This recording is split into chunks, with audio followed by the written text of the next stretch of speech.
Hello everyone, hope you've been doing well. It's been another intense week for me, today being no different, but on the flip side, I do at least get to enjoy one day of tomorrow, so I'll get some proper rest.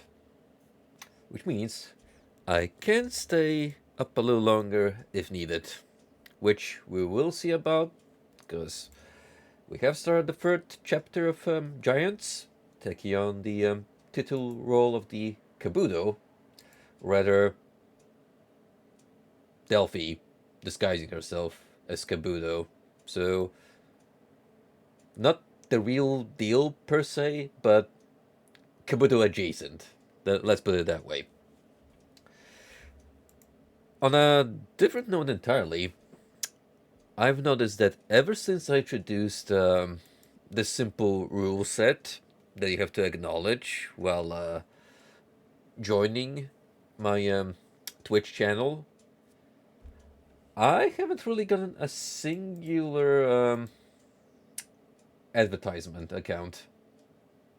I guess whatever human artists come to smaller platforms to shield their stuff, they actually might take the time to read through the rules, and they're like, oh, I can't really product do any product placement here because this guy is just gonna immediately snipe me on the spot, which is nice. I'd rather have lower traffic than just essentially just junk accounts stopping by. I know it's a little mean, especially since it's all about that hustle in the streaming community, but well, let's try to keep that off my neck of the woods, please. Don't really need anything of the sort. Alright, radio. Let's get this set up. So, the good news is I can actually take time while the initial logos come up to put this on without having my desktop show up instead.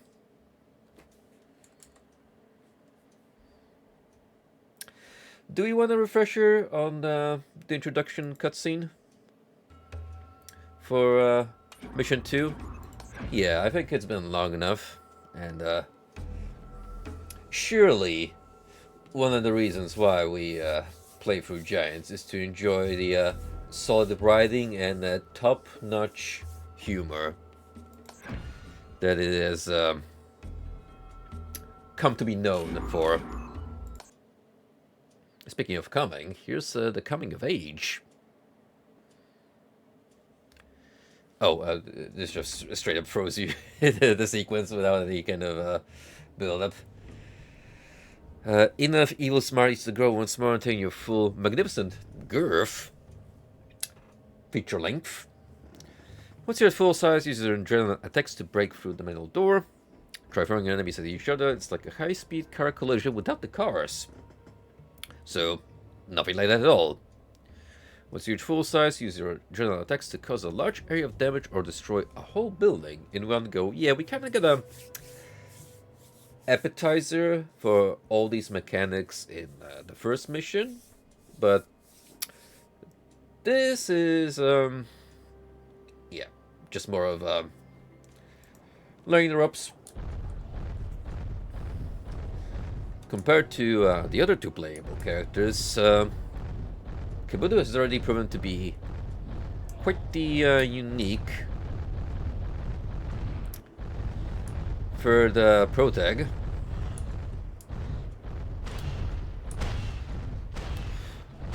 For one, we don't really have much in the way of mobility, at least just yet. The mechs had their jetpacks, Delphi had the dash mechanic. Kabuto, it can run. But is that gonna be enough to cover vast distances? We'll see.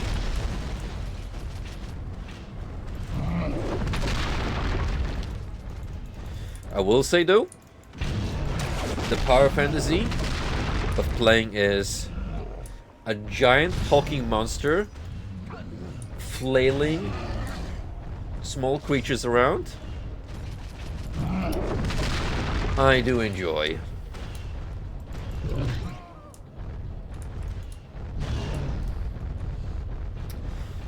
Oh, if only I could take out the turrets somehow. I mean, I guess I could throw these guys at them. See if that does anything. Apparently not. So we're just gonna have to avoid them for now.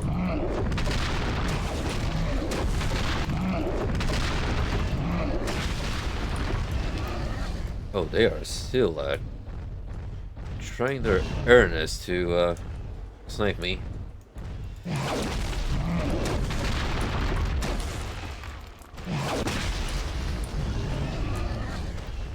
think I'm gonna have to bail out of here for now and use more mobs to recover health. Come here. Let me consume you.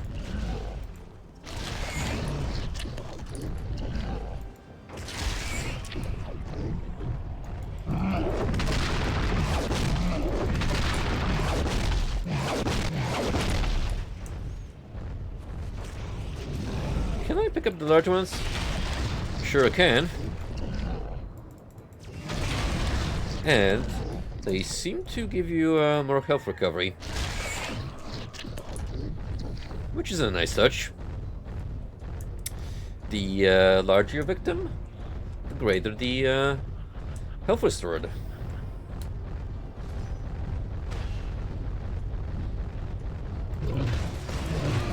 Now, I didn't really want to say anything and let it to my fine audience at home to make the observation, but you will admit those cheeks do jiggle when I'm running at full speed. Oh, look at him sway back and forth, left and right. It's official. Kabuto has more of a ass than a can kill.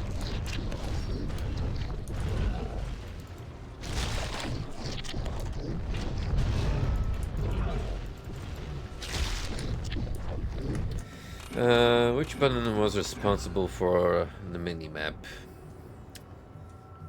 Map mode is C. What are my objectives? I actually ran past one here, so that's probably where a Smarty is. Let's get the one here, and then we'll run back.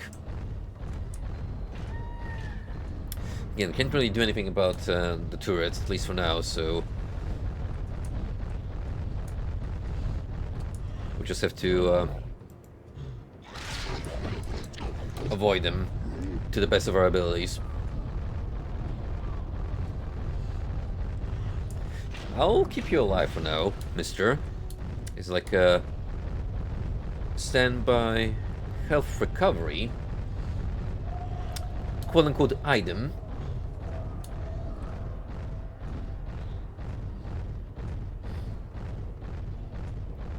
This is exactly how I do my power walking. All stands up, back, just moving in and out in a very disturbing, unnatural manner.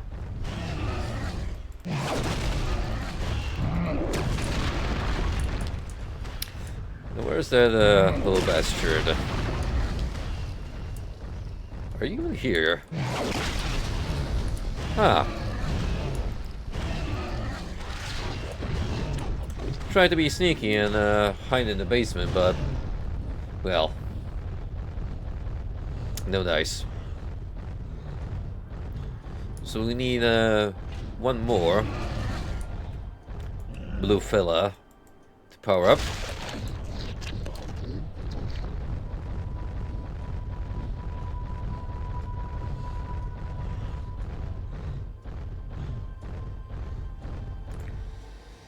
And the next one would be... Past all these deadly sentries over here. I don't really like the idea of coming to go through here, but, well... I don't have much of a choice in the matter. Oh, that's actually a rocket turret. So in case you hear a blaring siren, I do apologize, but for some reason the game figured that's the most appropriate sound effect to play when you're under missile lockdown.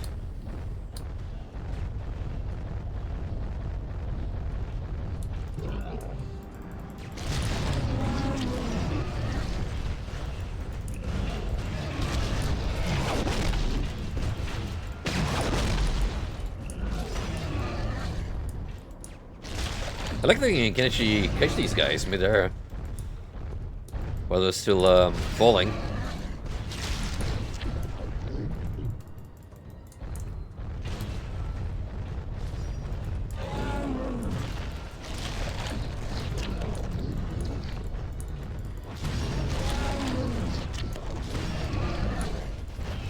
Now you wouldn't think me playing as this colossus of a beast I would actually have to care about getting shot at, but these guys hurt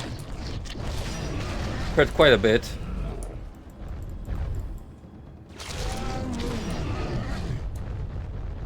Double their infrastructure.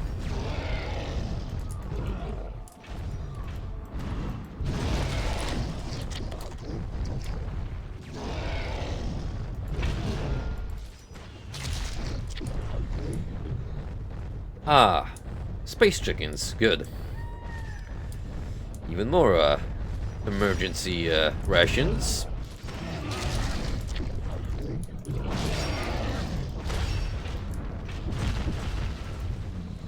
I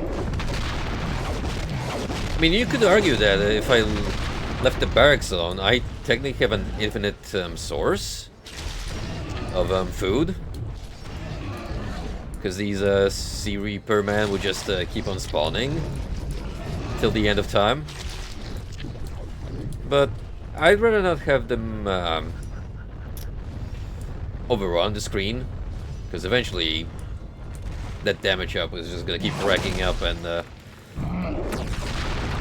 wreck me in turn.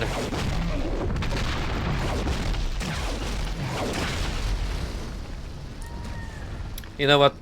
Let me be merciful. Free you from your misery. Yummy. Let my monster grow! As we unlock new mechanics. Which, by the way, never got elaborated on, so... I'm not sure what I'm capable of currently.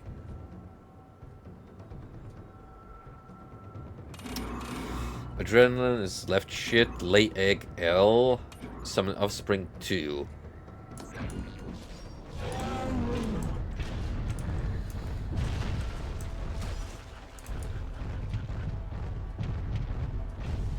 I think I'm using up my adrenaline now.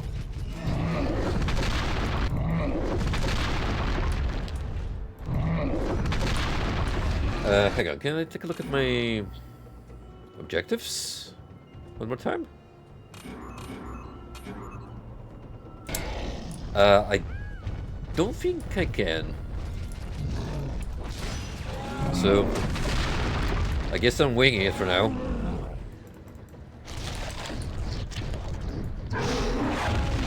Ooh, hang on. If I hold left shift, so use adrenaline, and then press right click, I do this little earthquake thing. That's cool. What about left click? Oh, that's a power punch. Got it.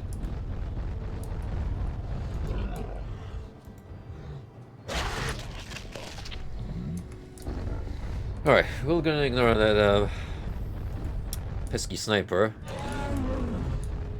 And um do I even need to grow in size more?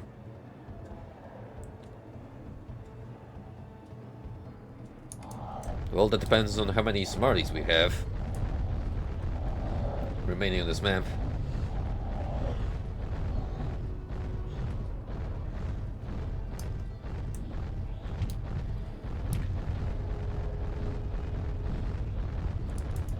Ah, but I don't have a grow meter anymore. So assuming there's more of those lads, I wonder what eating them would do for me, if anything.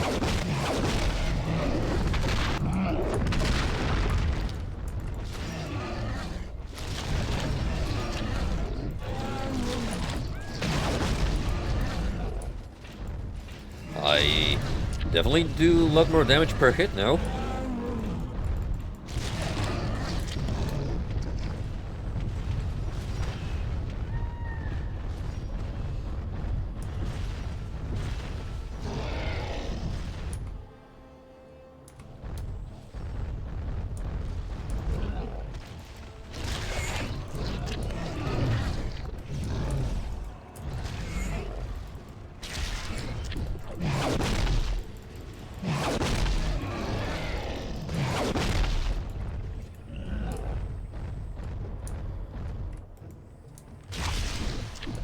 Are they shooting me from that far away?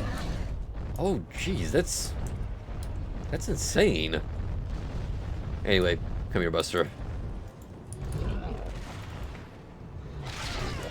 Ah, you gave me an egg.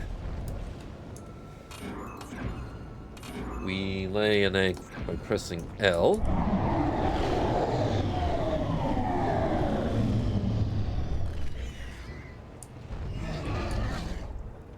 And, I think it's slowly powering up. Our baby boy.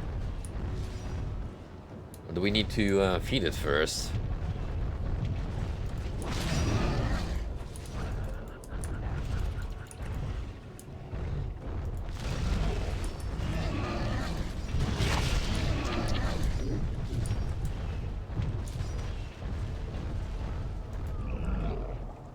Oh. Seems like it's, awoken.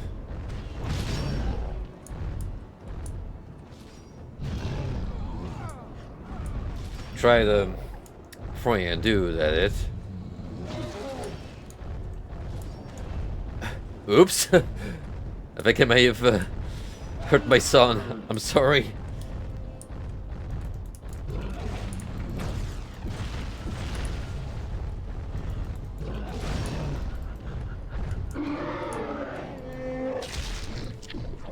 Yeah, if I press 2, that makes the little dude follow me. I don't know how we make him grow. Yo, what's up? No further impact. Well, you're not wrong, because we are playing as a giant troll, sorta, kinda. Except instead of charging for toll under a bridge, I am wrecking bridges.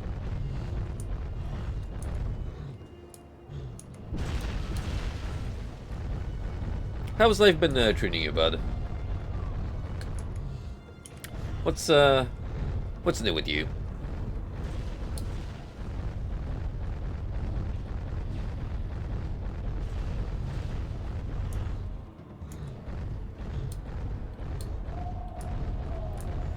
Oh, that place is heavily guarded, so we're gonna ignore it and head for the door. Balloon! Hey, run in.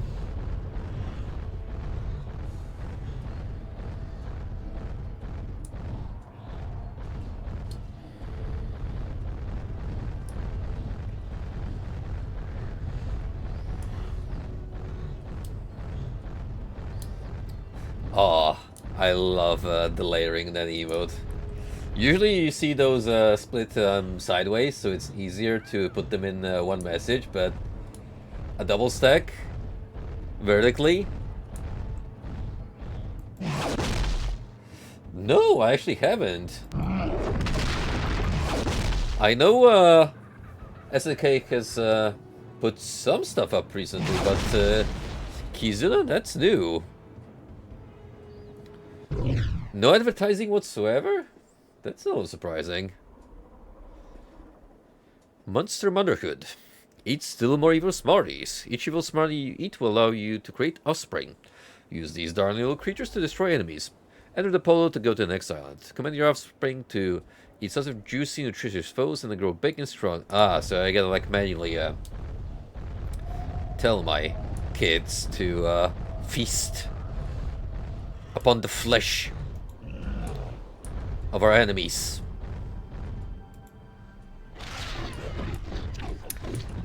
Oh, we actually still have a follower from last time.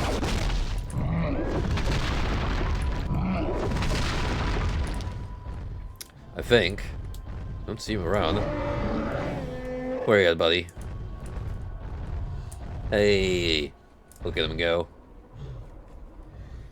In fact, you're about to get sibling.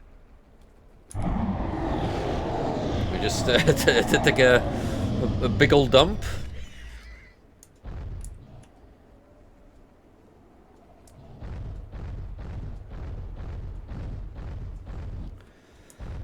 So we're playing through the third campaign. And assuming there's no extra chapter that joins all the character stories together in some capacity, this might be our final stretch.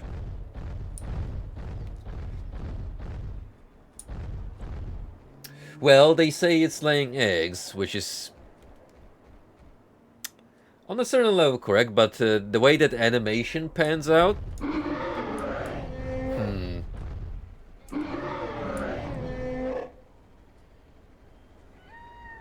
Alright, my children.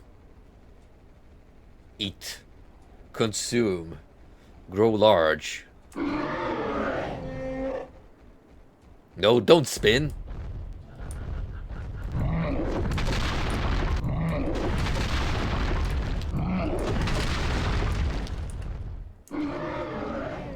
Do I gotta like meal prep for you?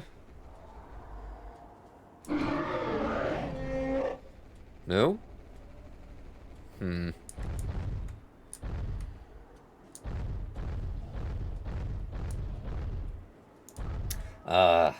Good old multitasking.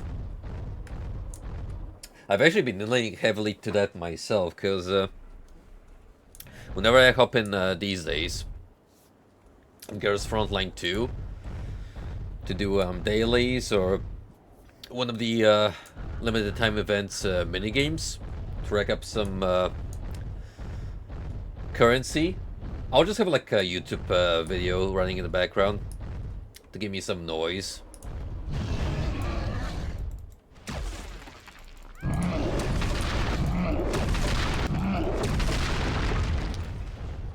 Tell you what, these goddamn turrets annoy the hell out of me, so they gotta go. In fact,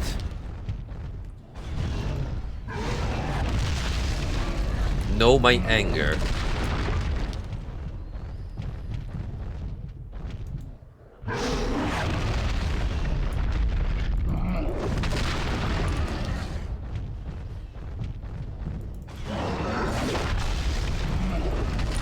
I absolutely adore how when you punch the terrain, it actually makes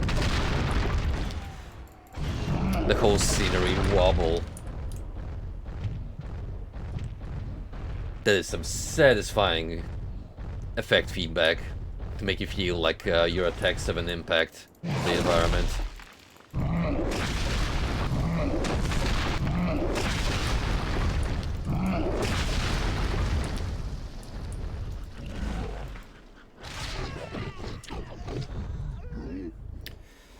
Well, so we learned that past their general purpose of having the Kabuto grow and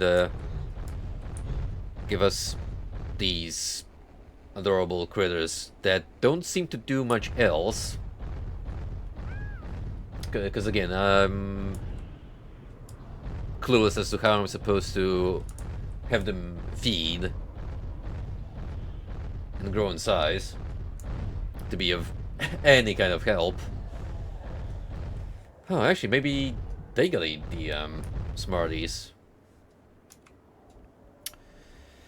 Potentially we got a couple here.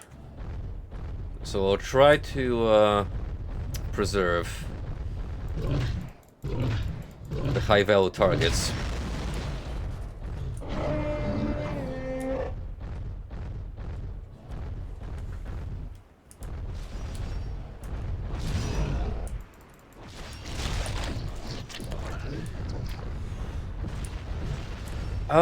I don't think I have, or at least I don't recall the name.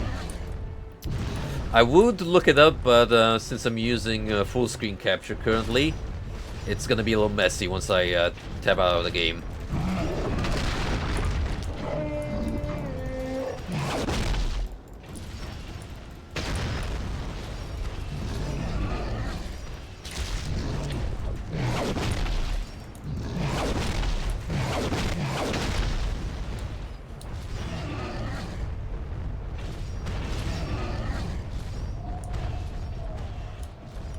Took you guys long enough to catch up. It'd be nice if we could actually, like, you know, fight them. You know.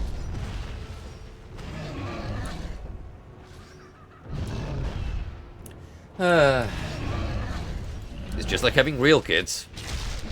They do whatever they please.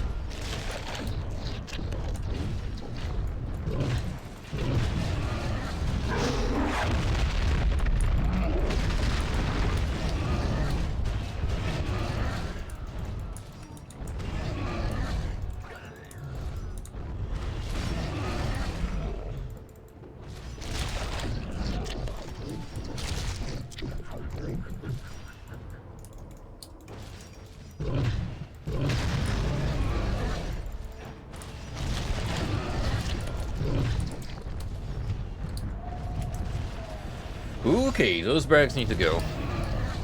We have way too many soldiers running around.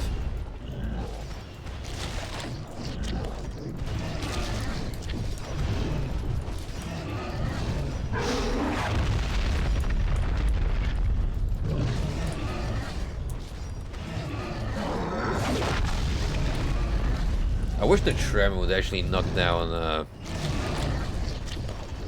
other units. It feels like it should act that way.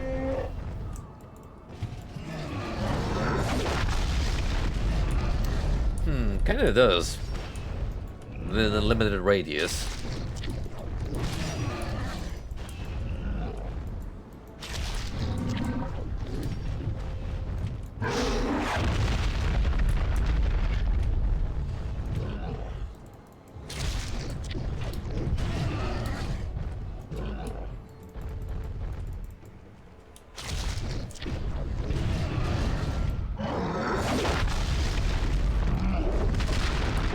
Splat.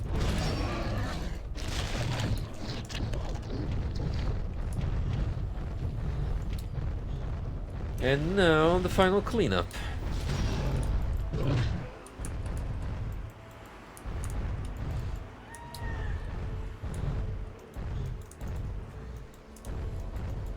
Oh, isn't it cute? Trying to hide behind a tree. As if I wouldn't notice you from up here when I'm standing.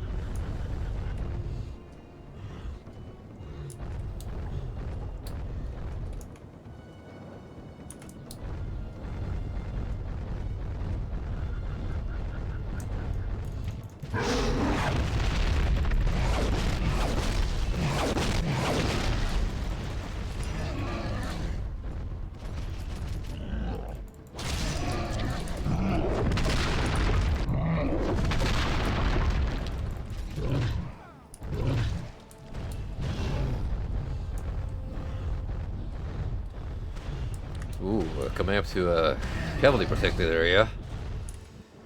But that's also where the high-value targets are located.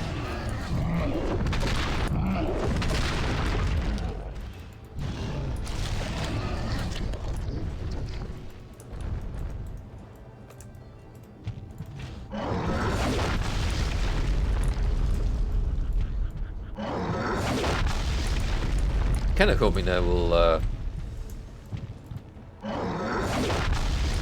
blow up the turret. But alas, didn't go as planned.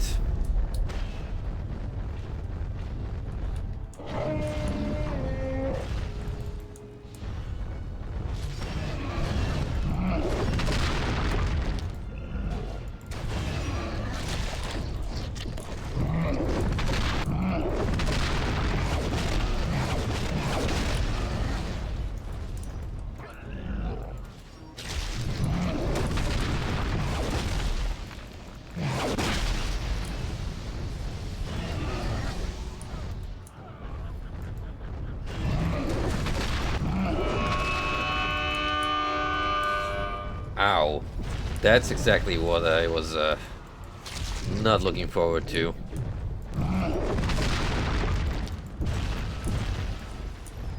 Top 10 worst sound effects in video games.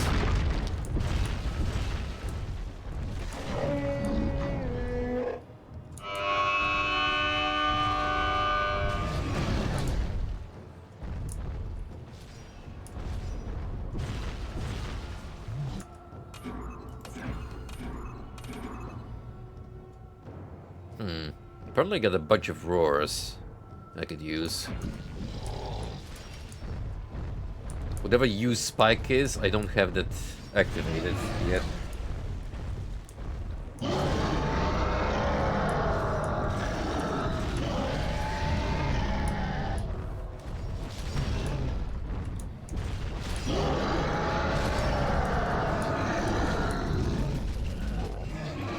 The different roars themselves don't seem to do much of anything.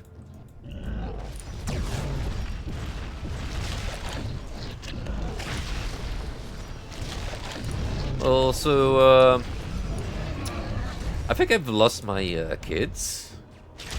They don't seem to be anywhere in particular. So I think we're gonna move on.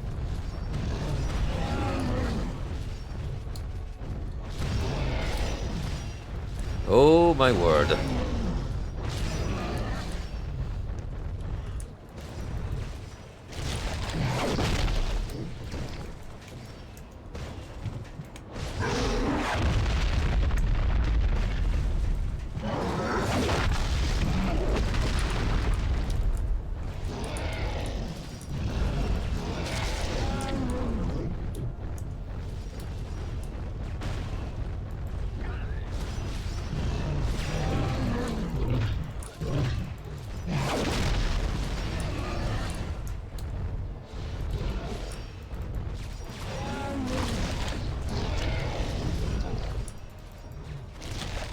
Yep, just cheese that. Don't mind at all. Smash and burn. Find a hidden entrance to the canyons. If a wall looks strange, try smashing it.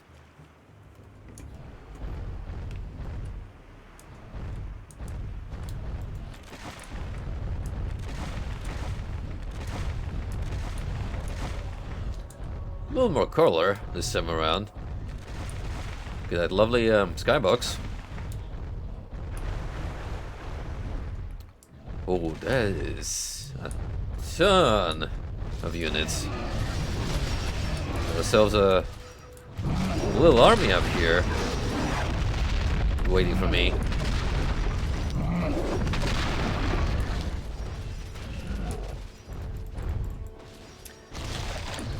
And the meowdy to you too, Golden.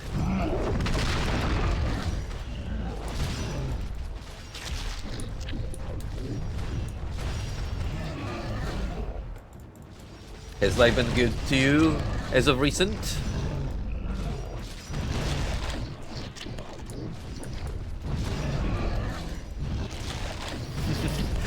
That little Grim Reaper booty shake.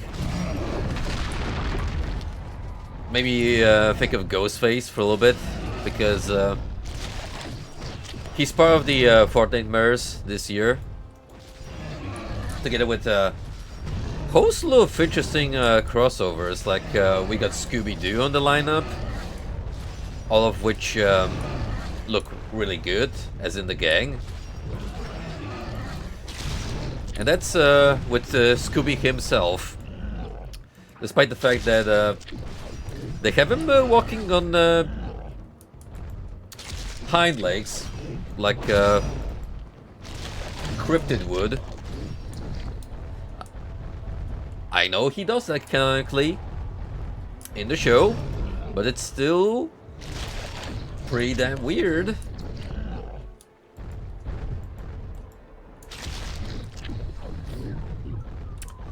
But yeah, we got Ghostface, we got the Mystery Machine crew. There's also Art the Clown from Terrifier, who they did a fantastic job portraying the character in the game. His model is amazing. The expressions on the facial animations alone are on point. And the funny thing is, it's a character that works really well in the context of Fortnite, because you don't even have the need for Art to say anything. He's pretty much a silent well, I want to say protagonist, antagonist.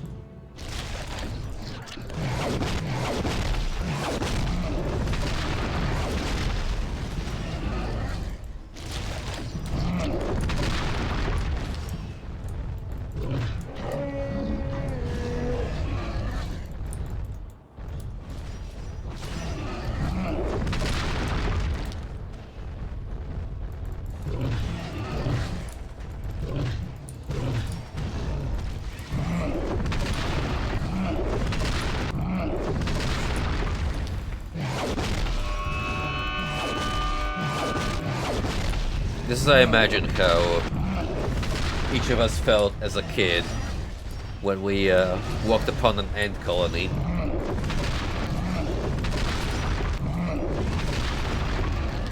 Pretending to be a kaiju.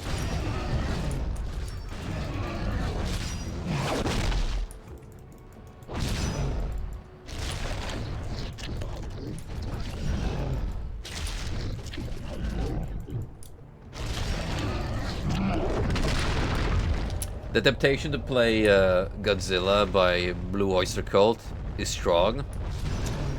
However, that's effectively gonna get this VOD taken down. So, rip to an easy joke. Actually, Twitch would probably be cool with it, but the moment I would try and bring the stream archive to YouTube, oh, you know that that video is gonna get bombed.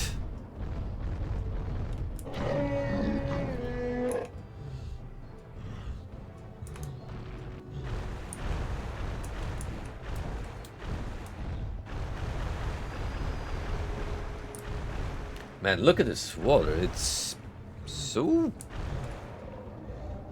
vibrant.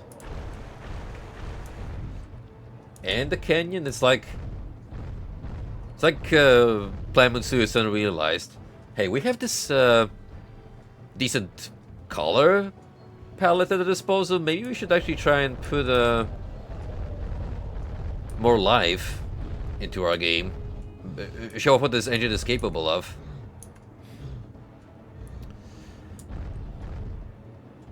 Alright, hear me out, guys. We have an unsupervised village of evil smarties. You're thinking what I'm thinking? That's right. We're actually gonna try and bring our offspring here. And hopefully,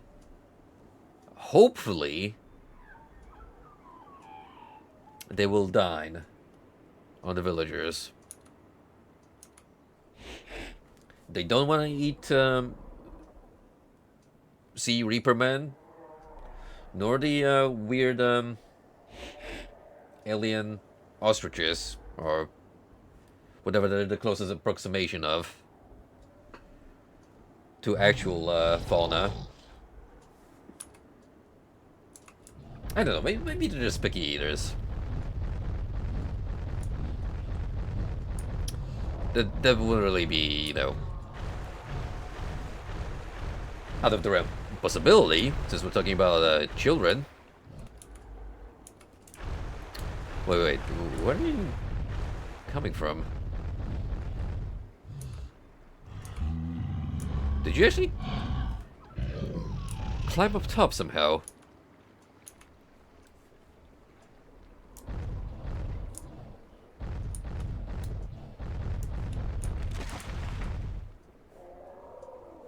Oh yeah. Oh, they can burrow. I forgot about that. Look at him go.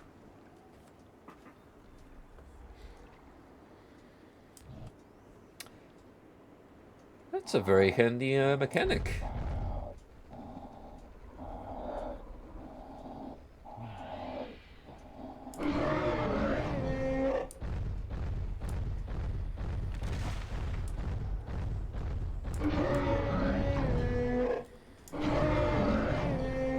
Not sure how this is gonna play out, but we're gonna have to give our boys here a little bit of help.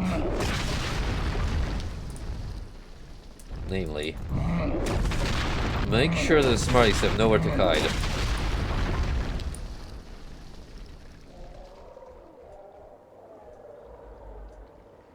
There's one right here, fellas.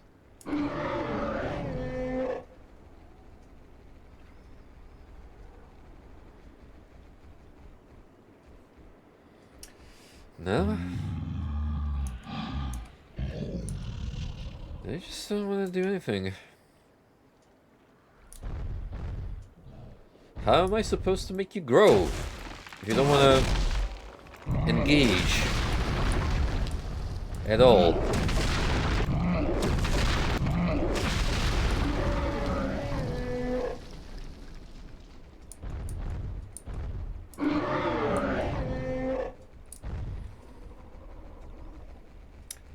Ah, yeah.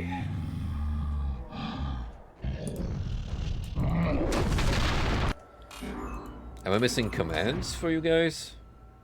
You spike.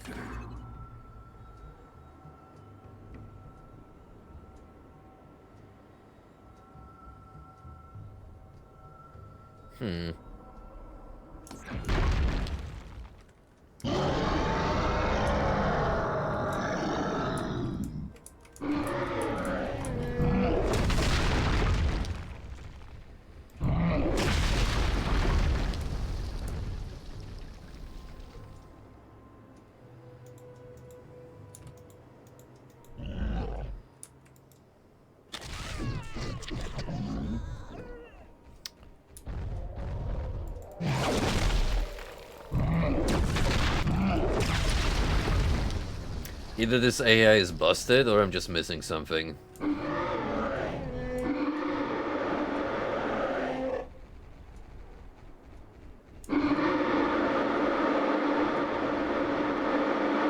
You can keep holding it.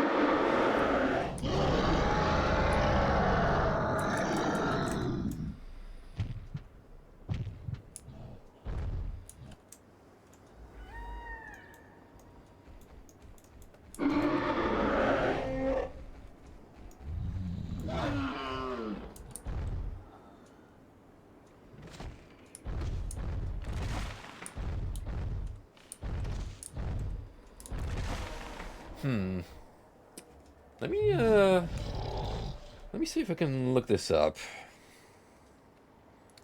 I think they're spawning infinitely from this pit here, so it should give me the opportunity. It's Citizen Kabuto. Grow offspring. Maybe other people ran into the same problem I did.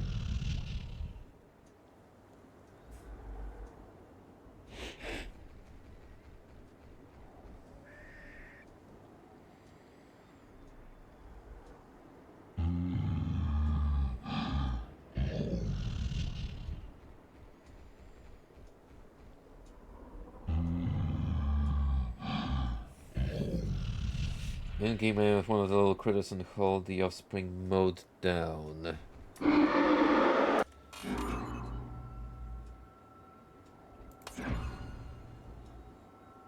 So offspring 2. So something about offspring mode. Oh! Left control.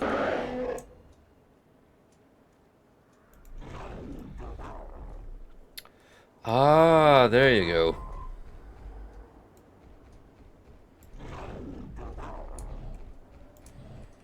That was indeed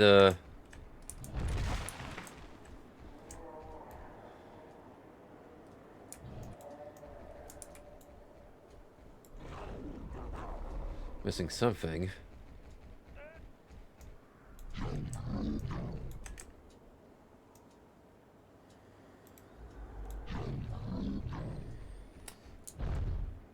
Well, even so...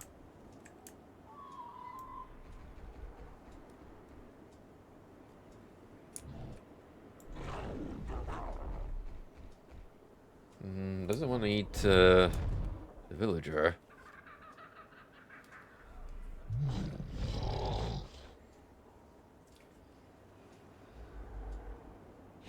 Crosser will change to a hand or teeth, hold the mouse button down, move the teeth for the target, let go, and they should go for it. They only grow after eating Vimps, so grow them ASAP as the Vimps aren't always there. Oh, that's... That's annoying. So actually you need these guys.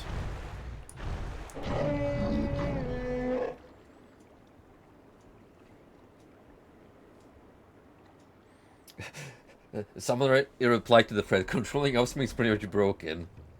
Unfortunately, way too cumbersome at the least, and they never fixed it to the extent where it was worth using, although I've heard a few tactics mentioned where they can prove useful.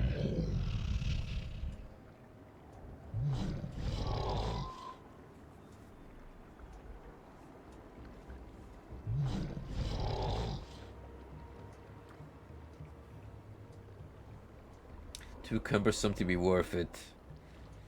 Pretty much keep the same two offspring to the end of the Kabuto storyline, so because I've always left them at the start, they were too useless otherwise. Unfortunately, from my brief experience so far, I do have to concur. This seems more hassle than it's worth. Because for one, my AI companions take a little bit to catch up with me. And if one commenter states about me needing to feed them Vimps,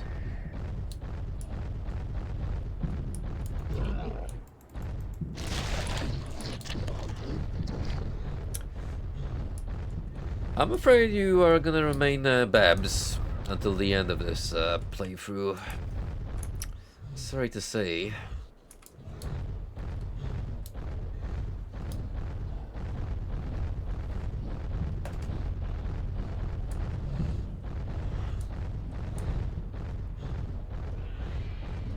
Unless we can find another pack of critters, in which case, sure.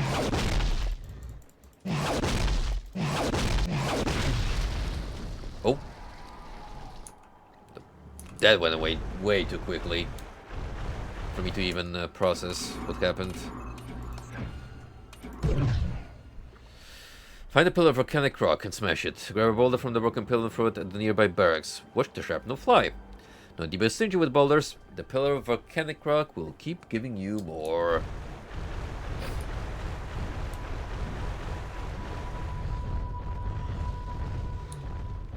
Oh, hey. some of these mounts that we only saw for like one mission.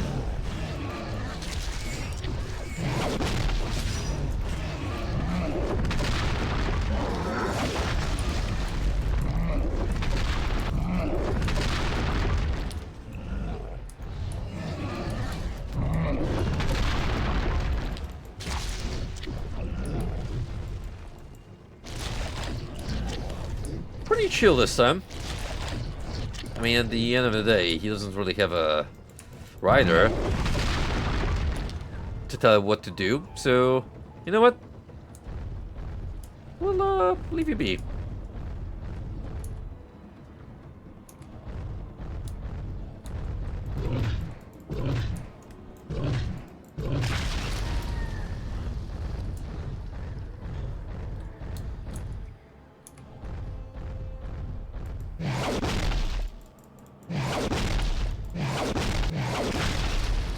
This in turn potentially makes a shortcut.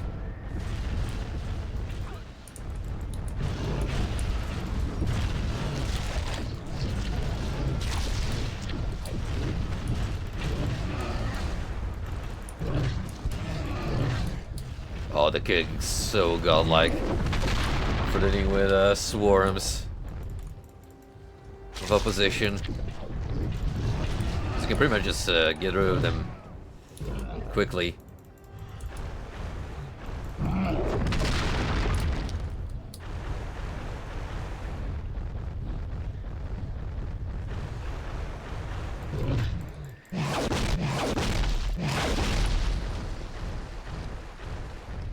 In terms of what's been going on over the week, not much has caught my eye. Obviously, I was appalled by the recent drama surrounding Hassan. More fuel to the fire at this point. That man has proven to be a blemish on society as we know it. But the fact that he's been using a dog as a prop for his streams, that not only that, but it's been proven that he's using a shock collar to keep the poor lad in place for the duration of his streams, which is like 4 or 5 hours at a time, at least.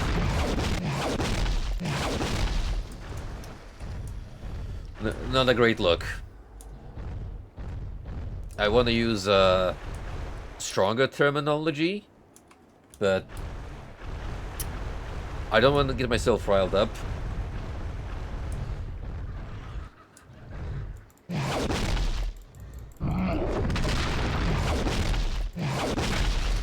I get pretty worked up over any kind of mention of animal abuse. Especially it comes off to me as particularly outrageous whenever people are being smug about it, like, oh, what do you care? These are lesser beings. They're not human, so who cares? Bro, that one dog's life is worth more than your entire worthless existence. You are a parasite, contributing nothing to society. And yet you talk down this innocent creature that is a loyal companion to you.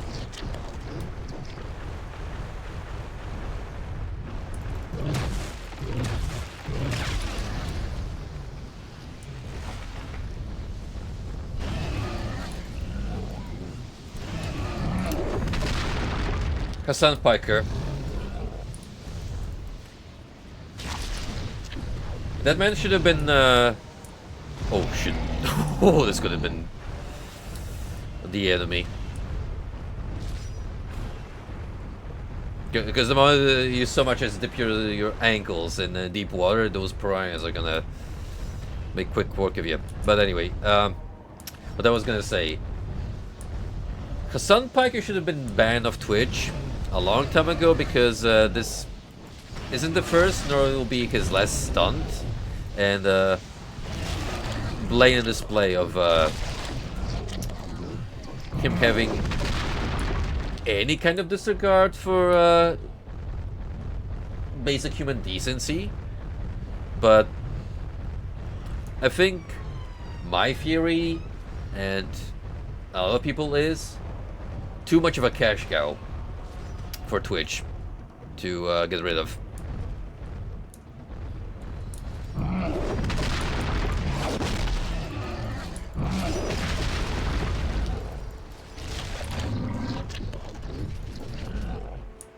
They're just scared of losing the potential viewership that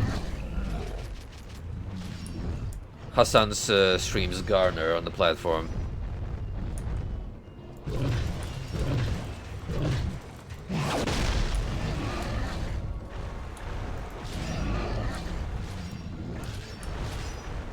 I was actually shocked to learn that he used to be in the same friend circle as Ethan Klein, like during the inception days of the H3H3 podcast. He used to work closely together with Ethan. Before both went their separate ways into each side of the political spectrum. And that's when things start to get real heated.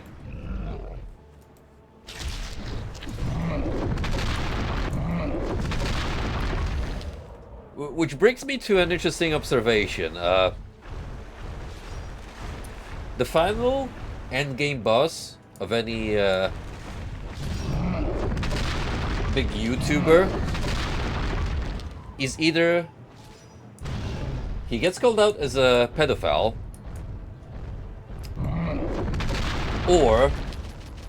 and becomes a raving political activist. Doesn't matter left or right.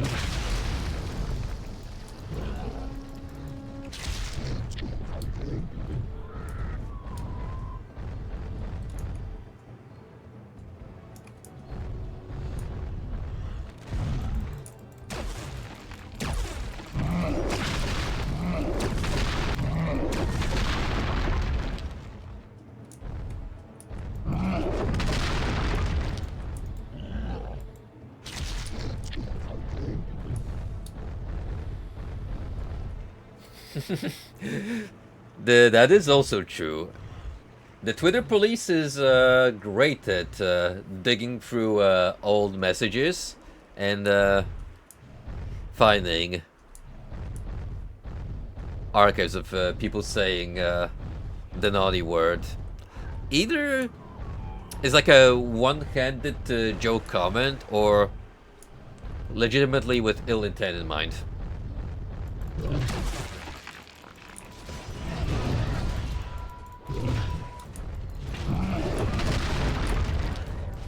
As far as Pragmata goes, I saw the last big trailer during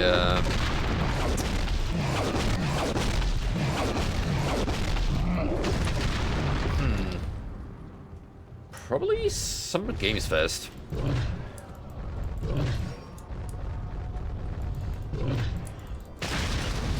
So a while back, yeah. If you can drop a link to the new one, I will give it a watch.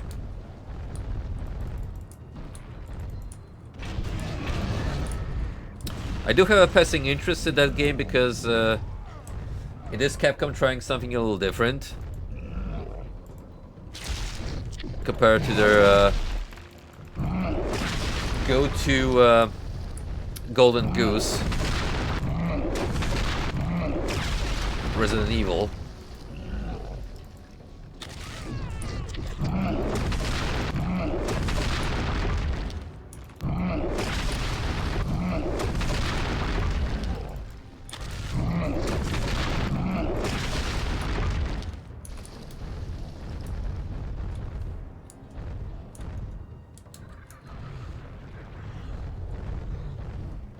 Ah, there's the volcanic mountain.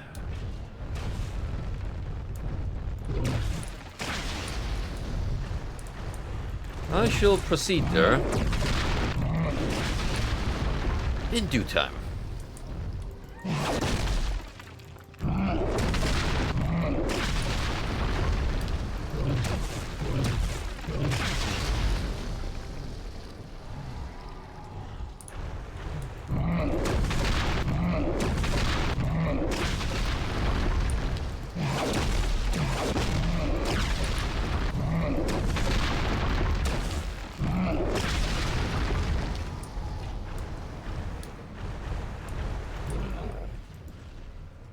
Wait, are you serious? Okay, you gotta admit, as stupid as that principle is, it's also hilarious. That the little girl takes computer parts and treats them like candy.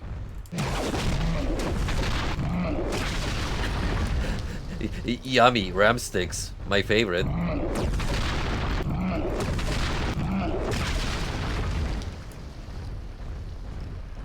You think a gaming PC is like a full course meal for her?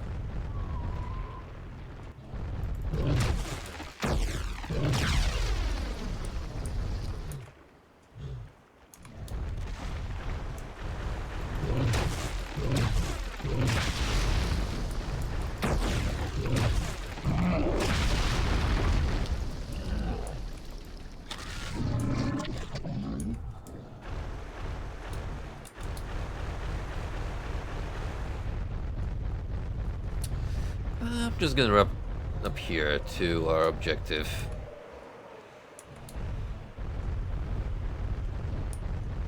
Everything else is more or less just health. I don't really benefiting from it.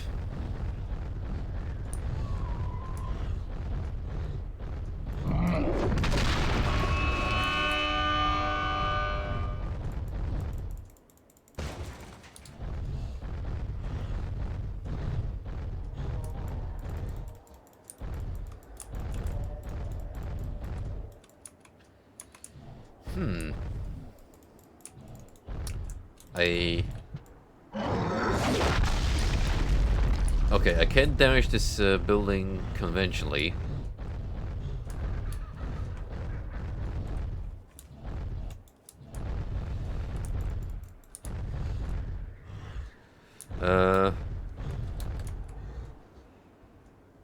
Where's the volcano that I need to lug boulders from?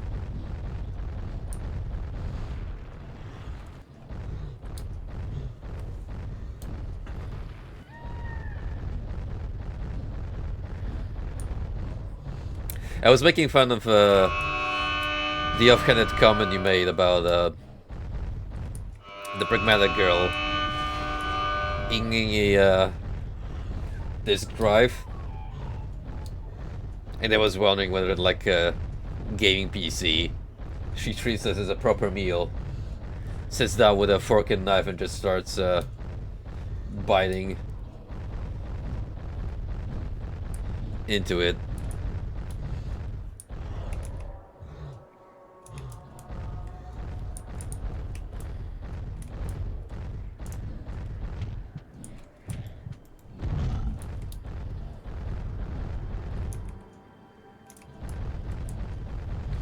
There's more here I missed, apparently.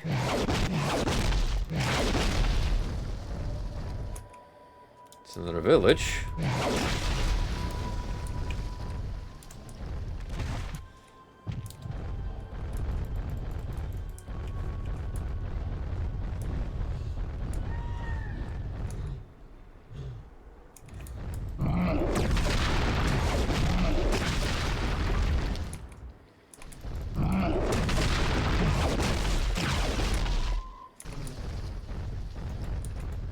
Maybe they want me to wreck everything before I'm allowed to proceed.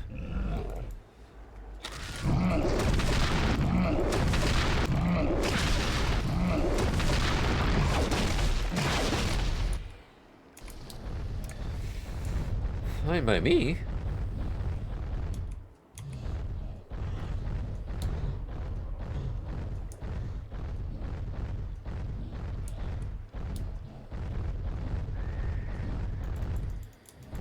Excellent. I can view it now, but I will click the link after I'm done tonight, and I will provide you with my thoughts.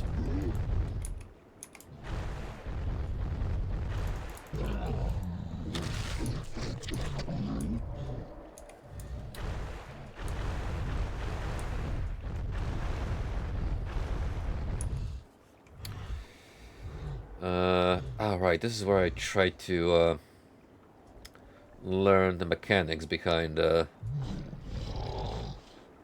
my offspring. Oh, cool. What is your buddy streaming tonight?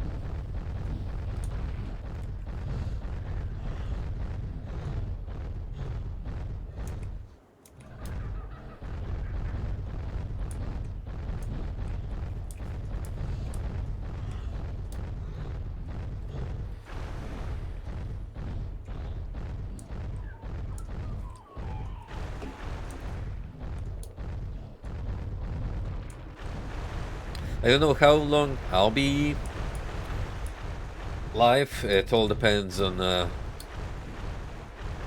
how big of a stretch we got with the campaign.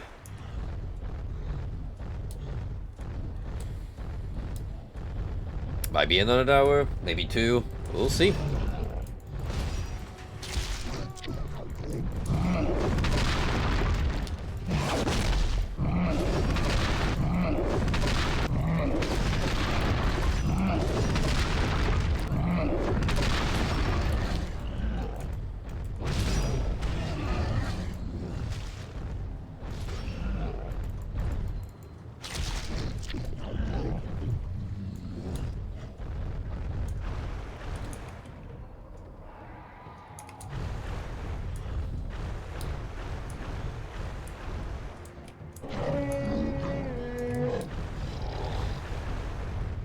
Maybe by the time I am done pilfering this settlement,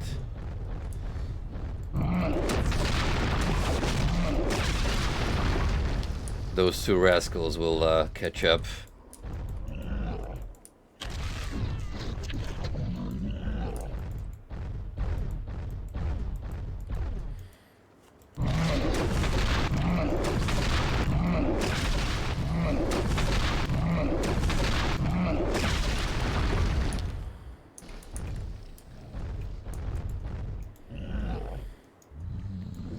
Yeet. Excellent.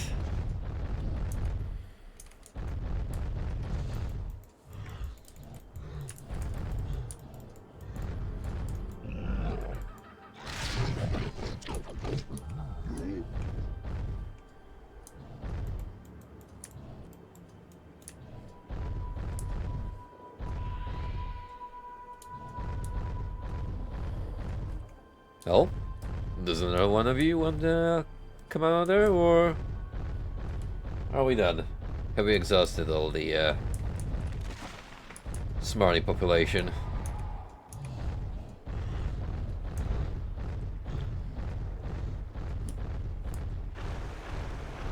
Well, nice of you two to join, but unfortunately, that thing is already buggered off, so I'm just gonna leave you and be on my merry way.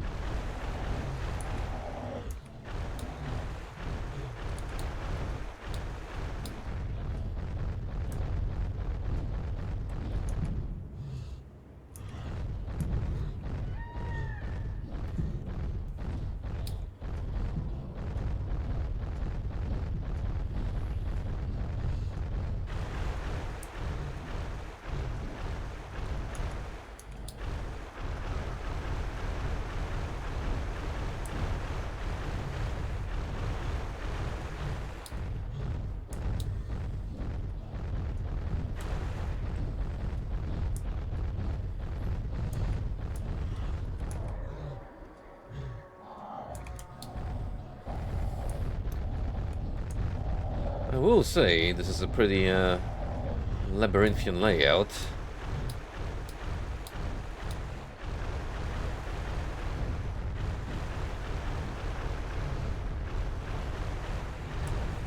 More so to confuse me and keep occupied without making much in the way of progress.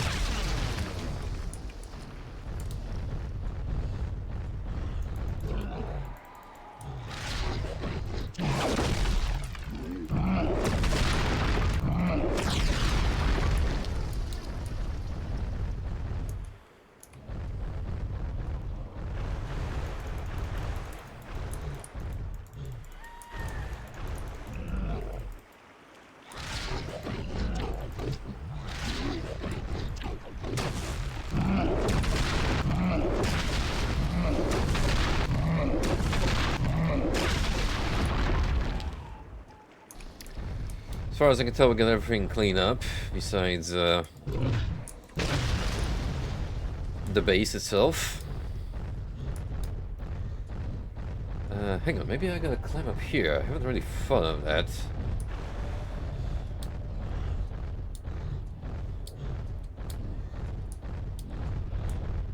Oh, there we go. See, the pink hue on this elevation was supposed to give you an idea.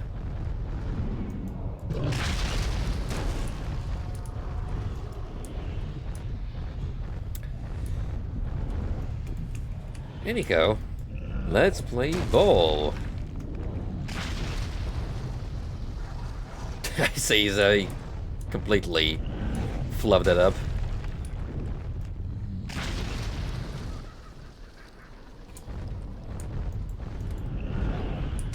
Okay, maybe if I try from here. No? Where do you want me to throw it from then?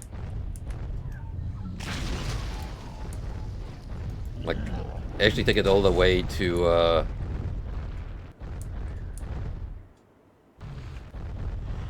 the base up there and then chuck them? Seems a little, inconvenient if you ask me.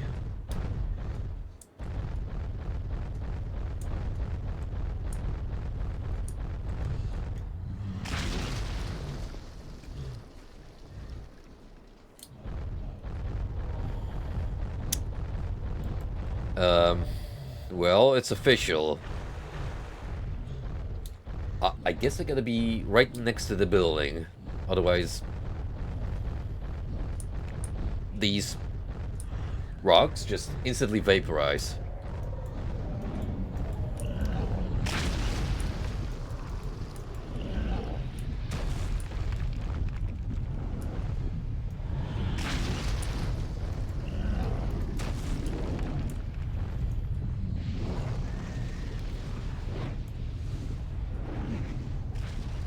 Oh, hold on. Wait. If I press E to zoom in, then it seems to throw them further. I think? Worked for one.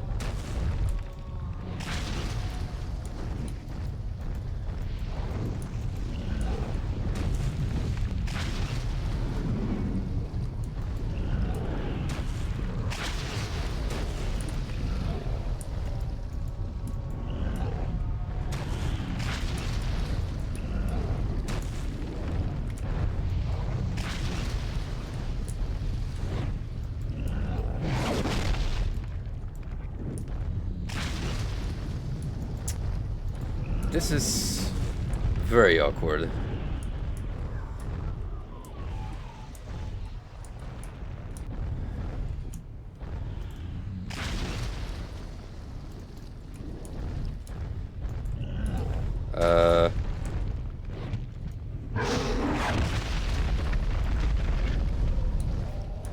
Not like that, that's for sure.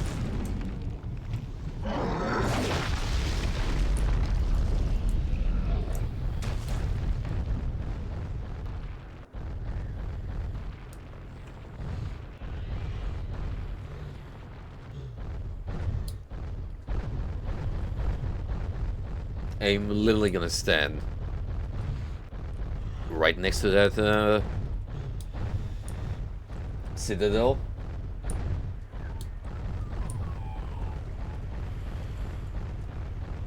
Because goodness gracious, this game does not want to behave itself.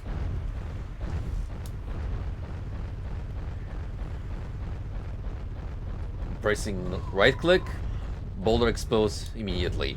I tried to hold right click to possibly charge the throw. Same effect.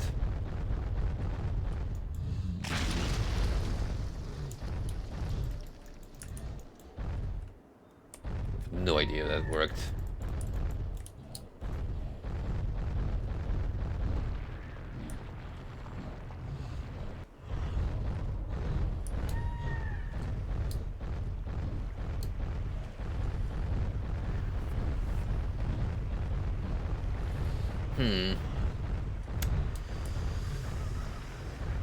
Kabuto segment not looking too hot. It started out nicely. Very promising with the adaptation of playing as a no-brainer. Destroy everything in your path.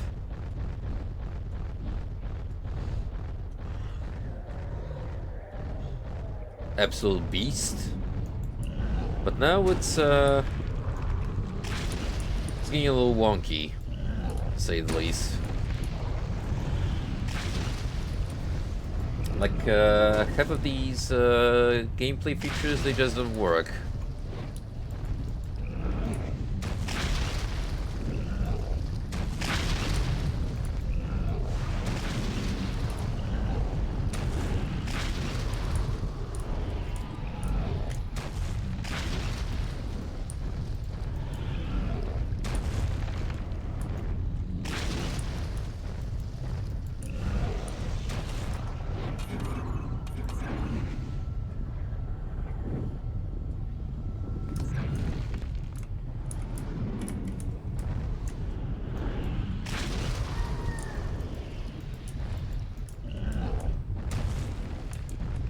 There was like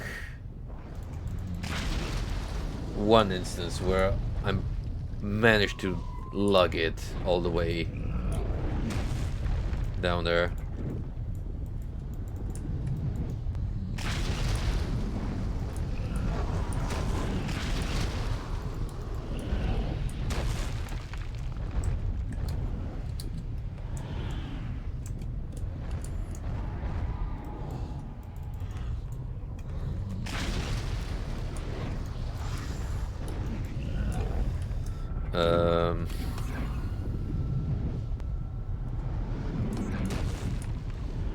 Oh. That's that's a very peculiar POV.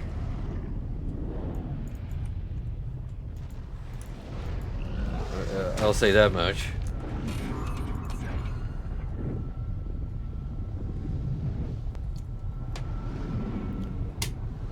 Press Q to burn.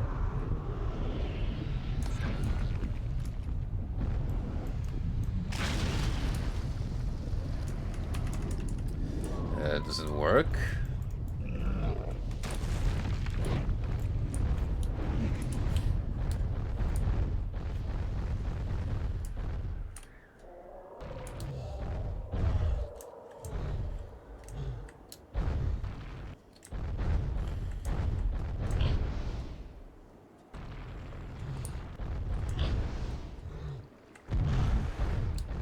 Oh, here's a command I haven't used, which would have helped in some places for sure.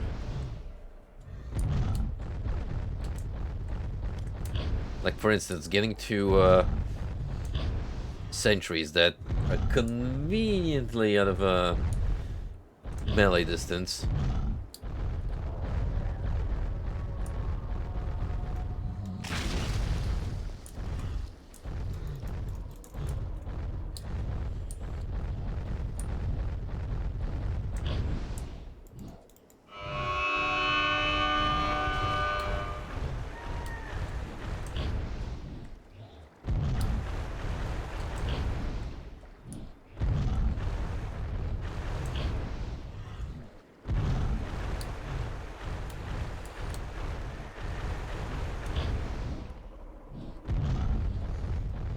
gonna try one more thing.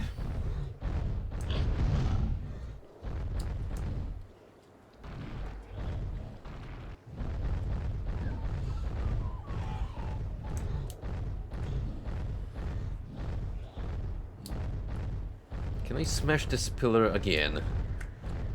For whatever reason. No. The boulders are technically already at my disposal.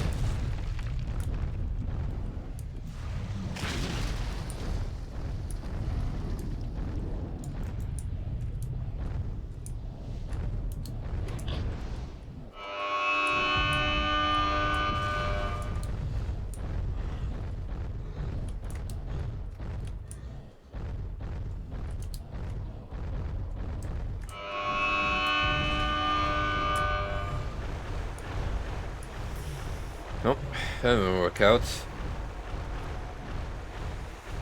Should we do another FAQ run?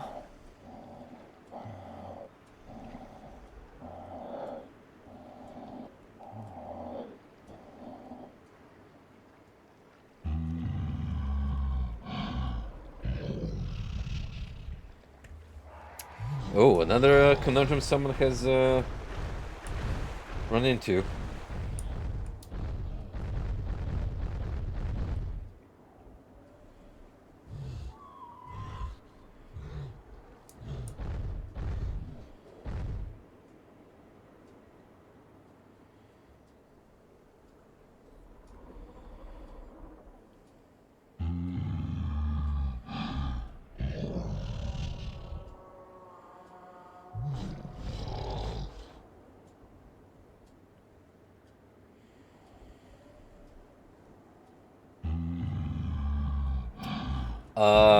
Here's the thing, this might be a bug.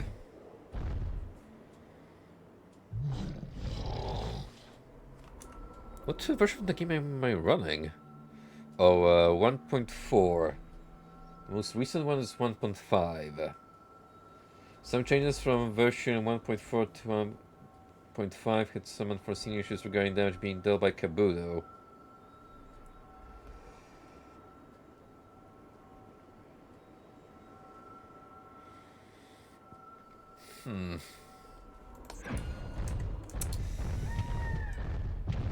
Well, if it isn't the game's fault, but rather, well, oopsie.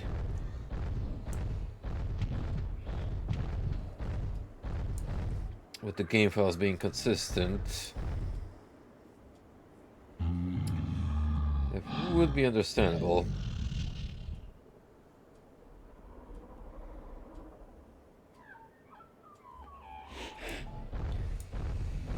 Right, in that case, I have to do some live troubleshooting.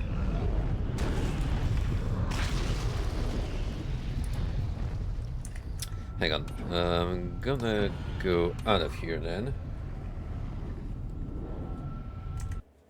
So, mouse cursor is stuck.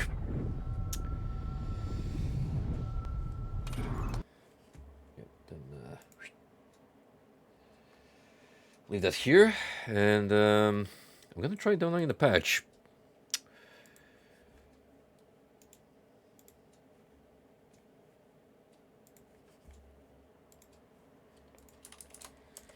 So it's a Kabuto boulder throw.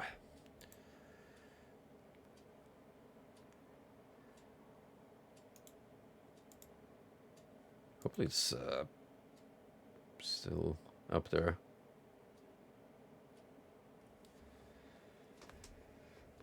Downloading the executable as we speak.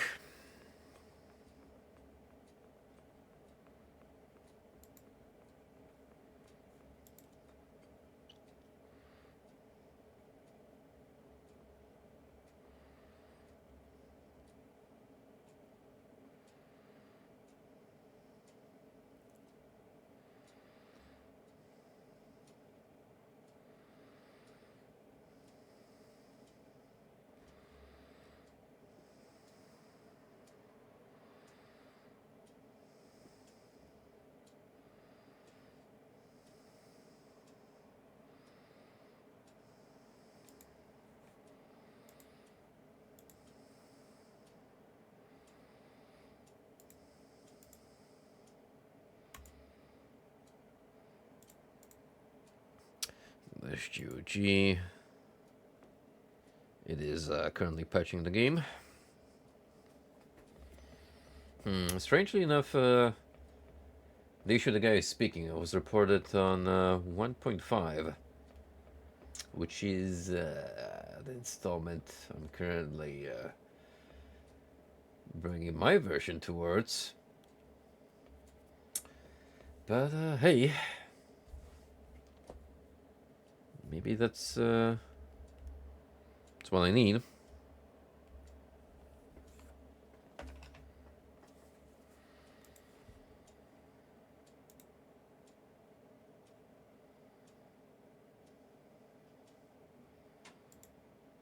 Wait, what's this? What did Moo ping me with? Series 7 20th anniversary update. Oh, that's a lot of changes that happened. What the hell?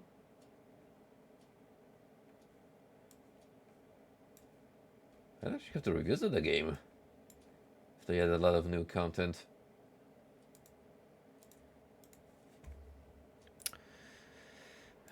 Okay, Giants has done patching, so I'm gonna boot it up again.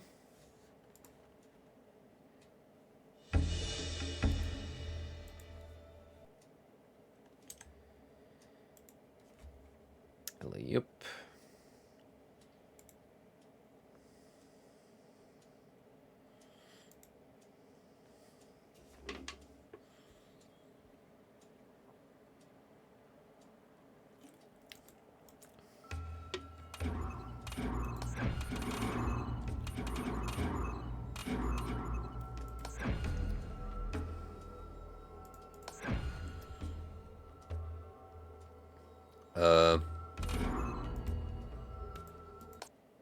Whoa there.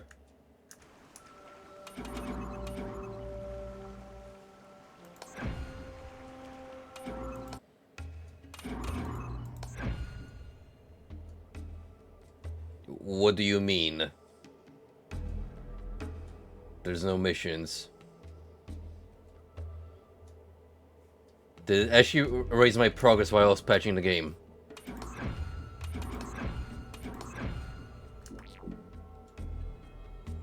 Oh, I think it did.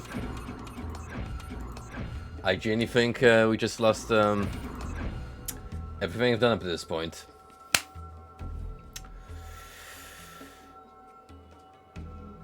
Fuck.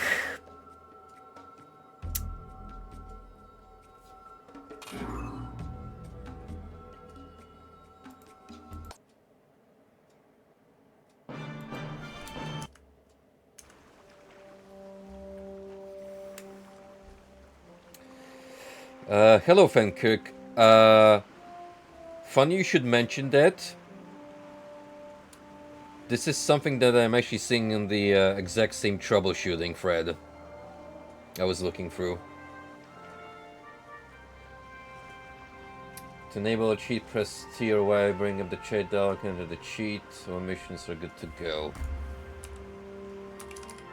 All missions are good to go.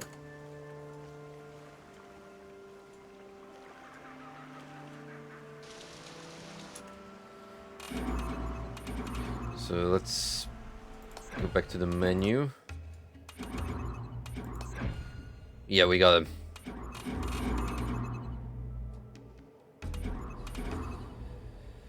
A bit of a spoiler territory, for sure, but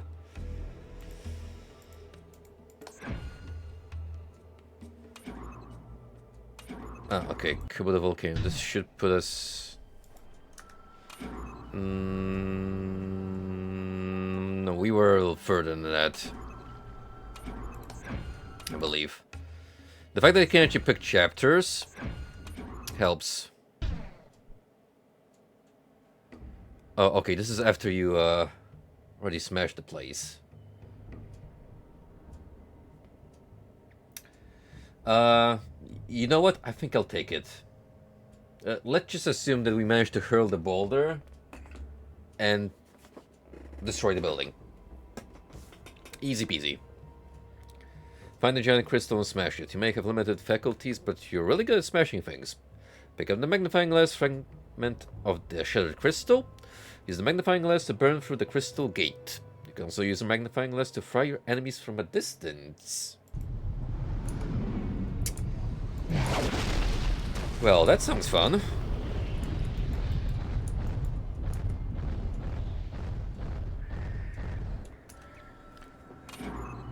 "25 years, so you pretty much played this on release day. Goddamn. Where has the time gone?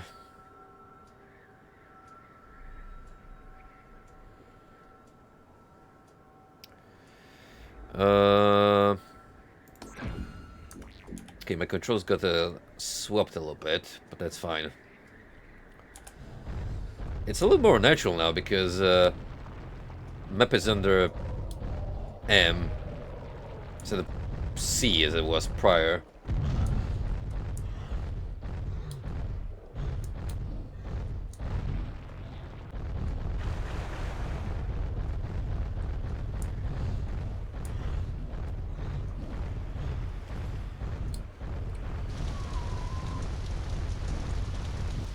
Oh, I miss my big box packaging so much.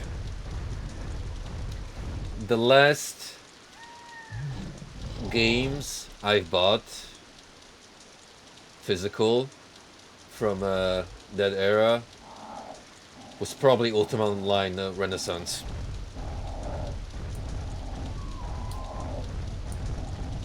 And then when I purchased Lord Blackthorn's Revenge, the expansion pack, that was on the smaller DVD-esque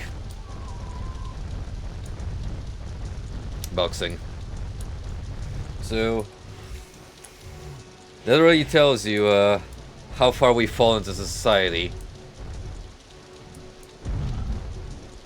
Gamers crave one thing, and it is the return of go big.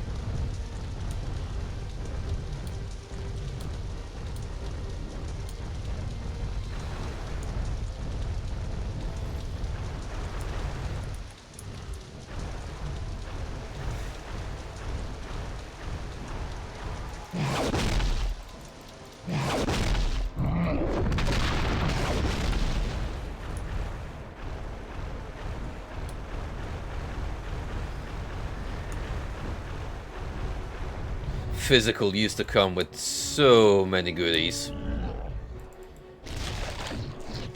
I still remember the Arcanum of Magic Extreme Obscura.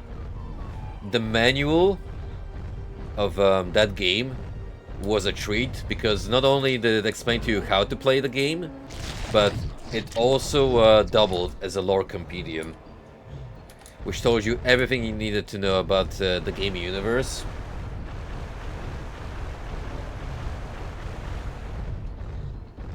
I hate that too, buddy. I hate that too, and it was Soul.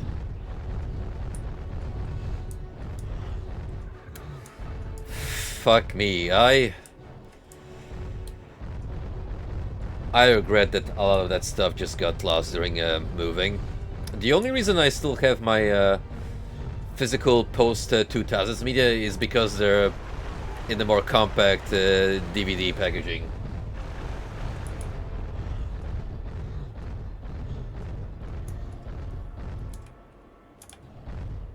Exactly, and you needed that because the game was just so close mechanically to its tabletop counterpart that let's be honest, to this day, if you brought up concepts like THAC, I would just look at you and be like, number go high up, so it's good.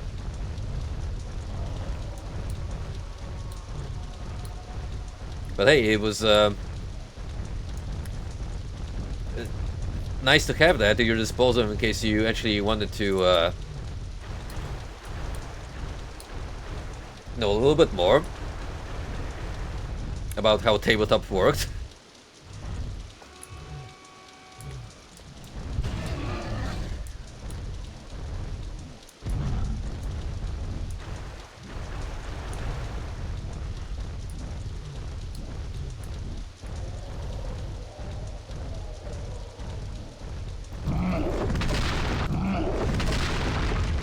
My introduction to actual D&D tabletop was 3.0, and I want to say that helps streamline the rule set to casual audiences more.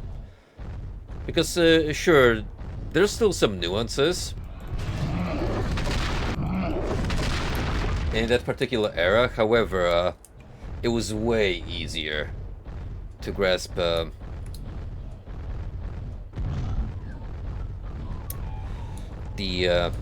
mechanics.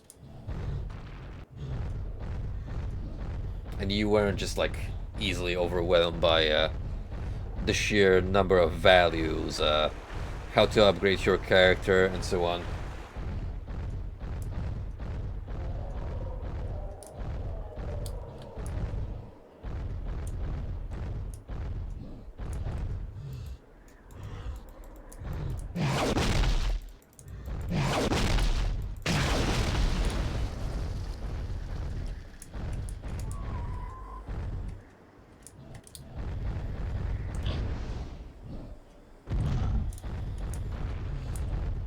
It's a little conveniently out of reach.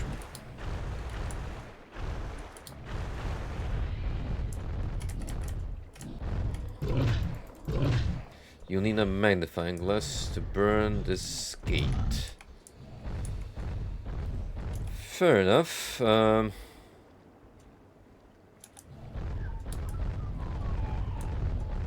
the village then? Maybe? Do I need to go up there?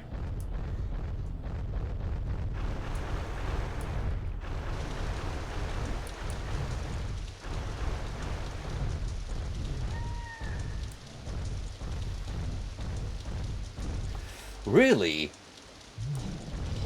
When I was purchasing Giants off of GOG, I saw a lot of people getting nostalgic about the multiplayer in the comments. And there's actually a post left by one of the developers thanking all the people for the support they've shown Giants over the years and keeping the community alive.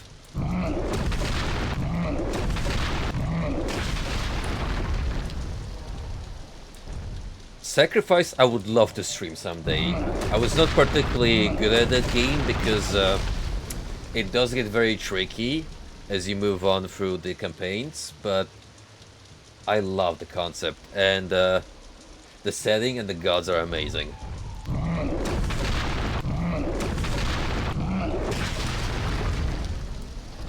And you do have Roy Campbell voicing the main guy in the English version.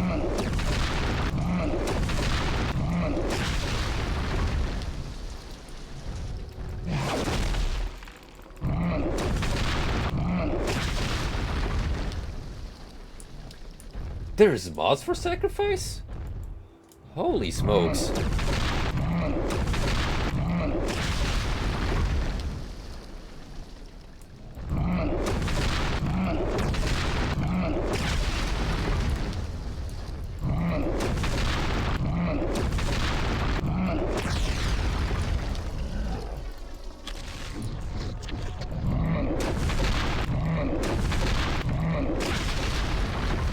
Oh my word, I completely forgot about Tim Curry and Tony J. Jeez, that lineup was stacked. They got some talent. I guess all that money made from past games helped fund the budget for just getting a bunch of A-grade voice acting on board.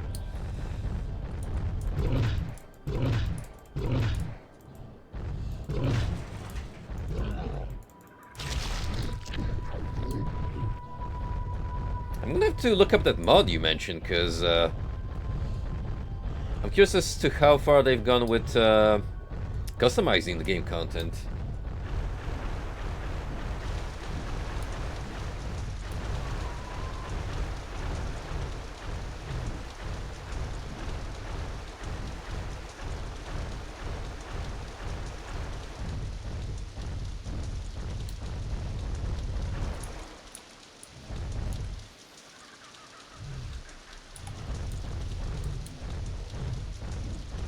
do apologize for the bit of backtracking, but not quite sure how I'm meant to get that magnifying glass, so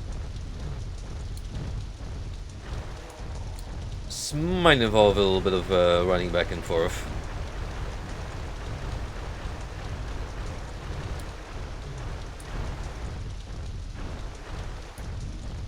Bless you, my guy. I hope you're feeling better today.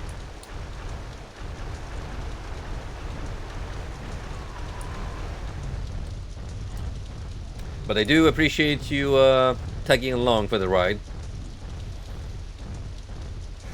One of my favorite aspects of streaming games on Twitch is whenever I pick something that's a little more on the obscure retro side, and then there's like that one person who shows up and is like, yeah, this is my jam. I rocked this game so hard when it came out.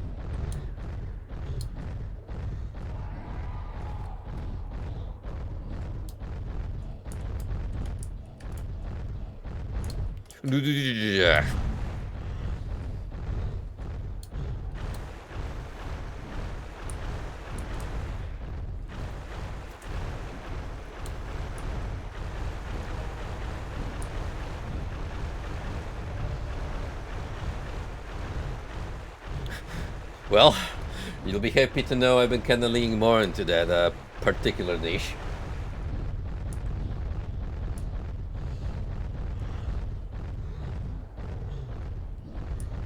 If the Heretic 2 playthrough is anything to go by.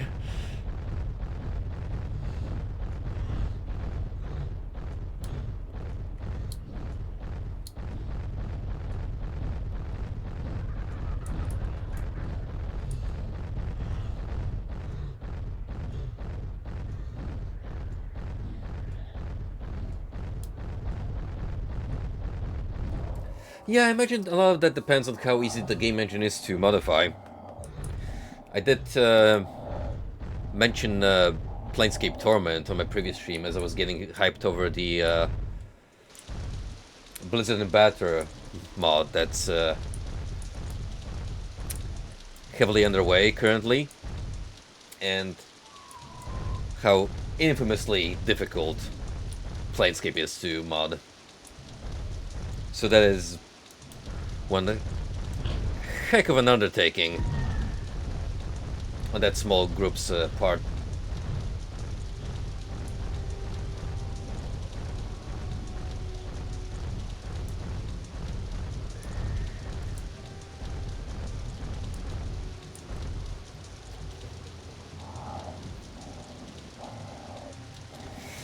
Yes, sir.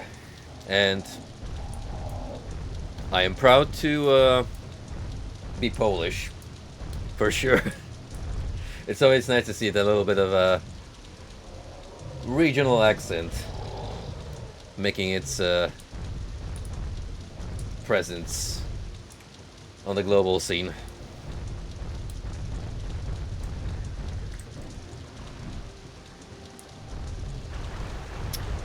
Right, that was a bit of BS because Cleo was pressing Alt.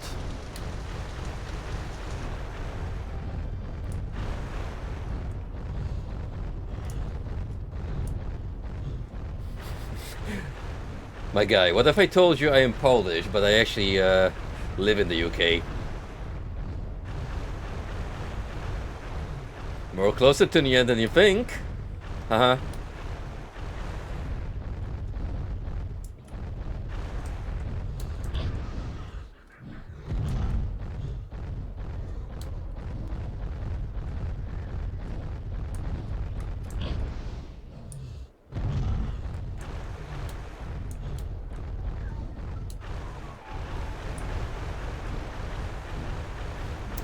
You're not wrong though. We've certainly built up a sizable community over in the UK, particularly when we made our way into the European Union.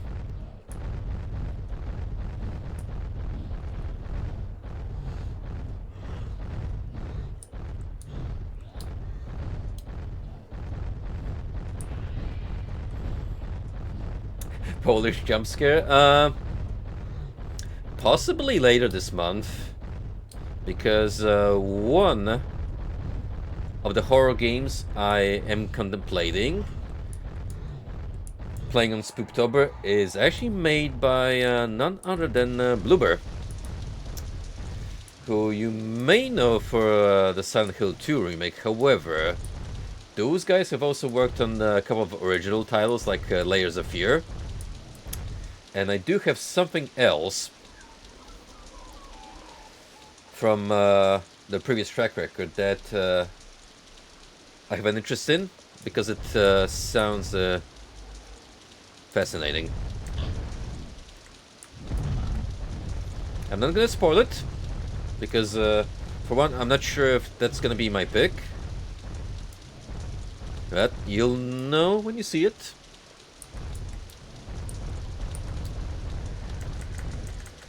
Oh, come on, man. I pressed Alt.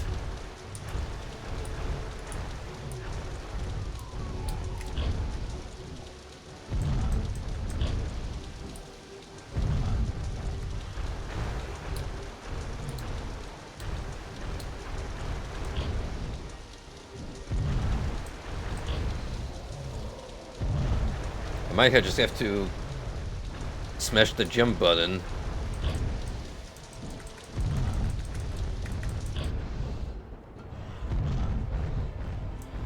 Make sure I get the motion out.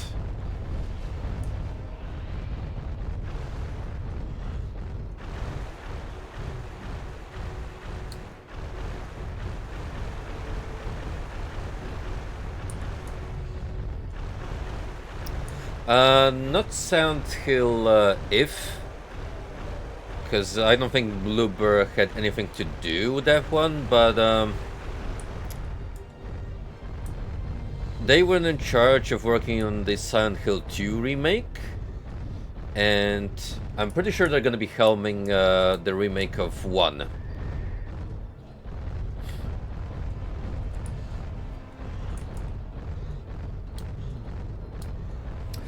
One of these days I will actually look into the Silent Hill series.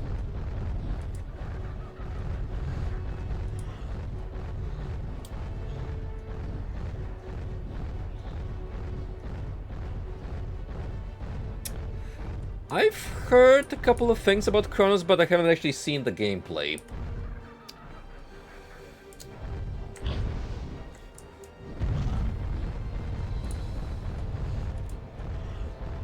Isn't that kind of sort of Dead Space-ish in the way it presents itself?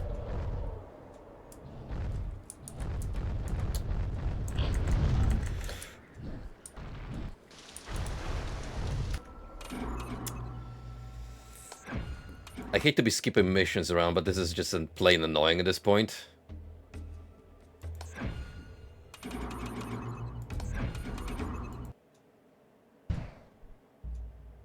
Find the exit portal and smash it. Just kidding. Walk through the exit portal to reach the next island.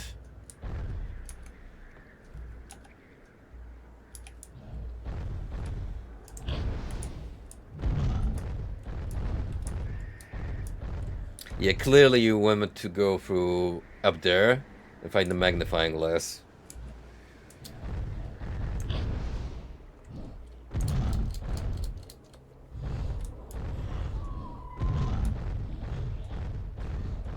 You can climb up here conventionally. Was I stupid to assume you're meant to jump through that?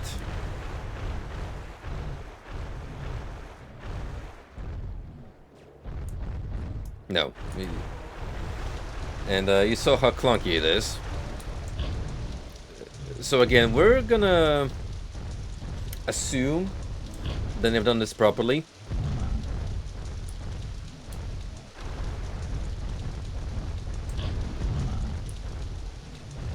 I'm sure the magnifying glass is a astounding mechanic that there's nothing of the sort present, period.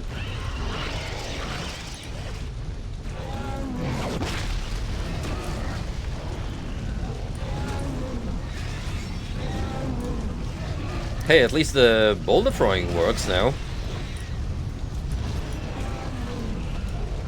So we fixed that.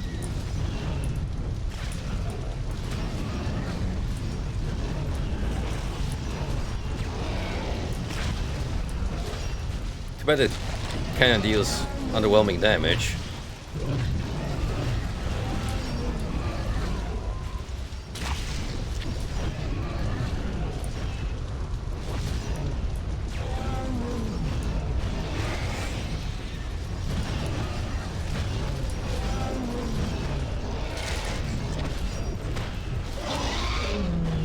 Oh my word.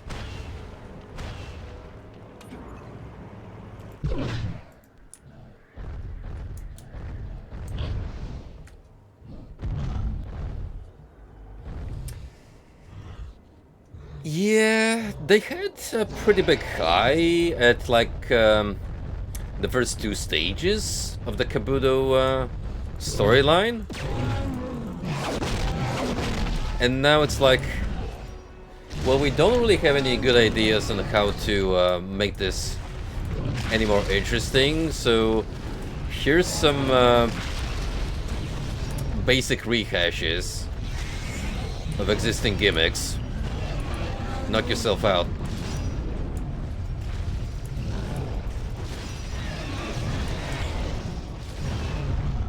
Pretty disappointing because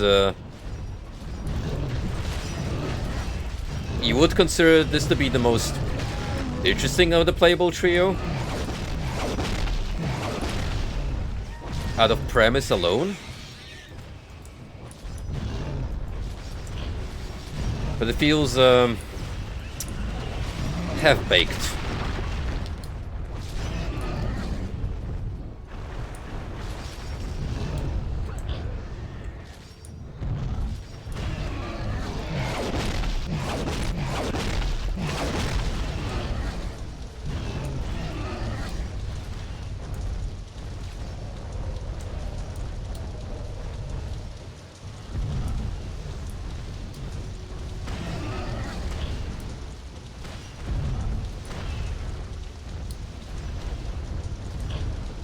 You know what's crazy?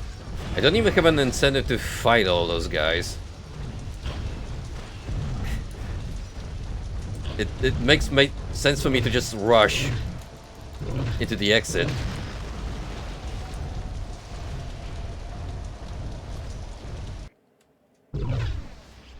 Smash the giant crystal to get a magnifying glass. Use the magnifying glass to burn through the crystal gate. Having trouble getting through a tough area? Grab some evil Smarties and gum them up to make a few offspring. Then send your babies in to thin the enemy ranks and fend themselves up in the process. Well, about raising kids, we've already learned that's more trouble than it's worth.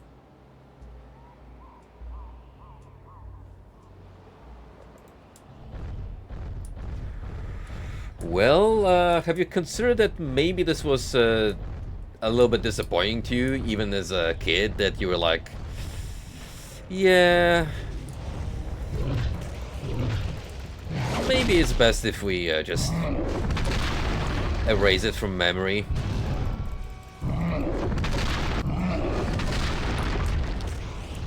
Remember the good times? That's the Mech and Delphi's campaigns?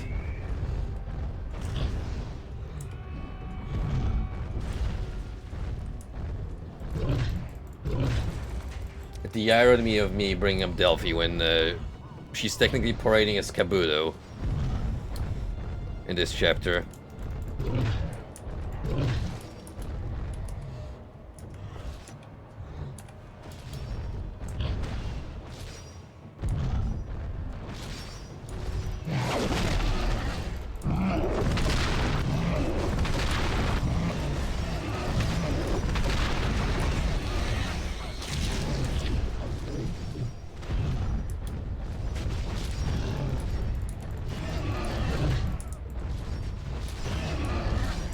Majorca, yeah.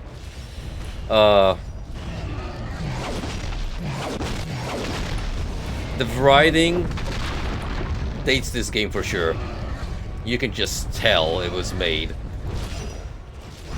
on the brink of a new millennium, but it still has the 90s, let's be completely off the rails type of vibe.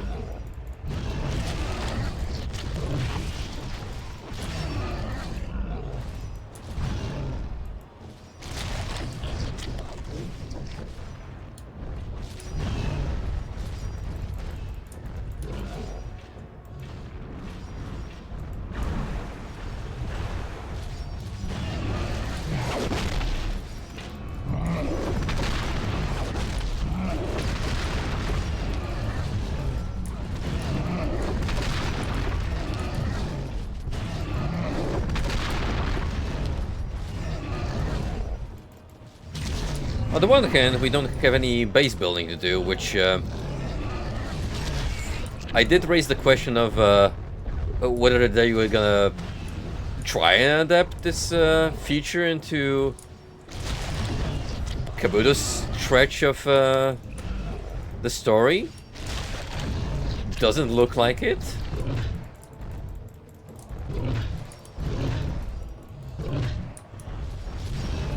So this also leads me to believe that they just had to try and do some padding to fit, like, the 5-mission format.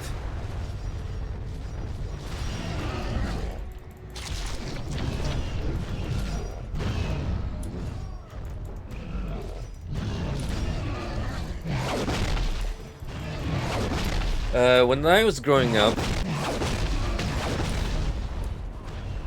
we did have a couple of old school gaming systems like the Commodore, the Amiga, which was incredibly popular.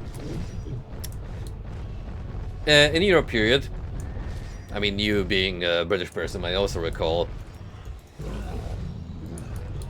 the good old days of Amiga gaming, which had a lot of great titles in its gaming catalog.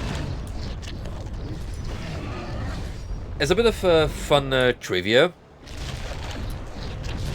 instead of the NES, the more popular variant was the Pegasus, which was a bootleg. Same technology,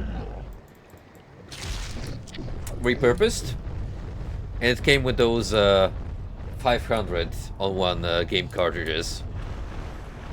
As a way of bringing over as many titles as possible to that side of the world.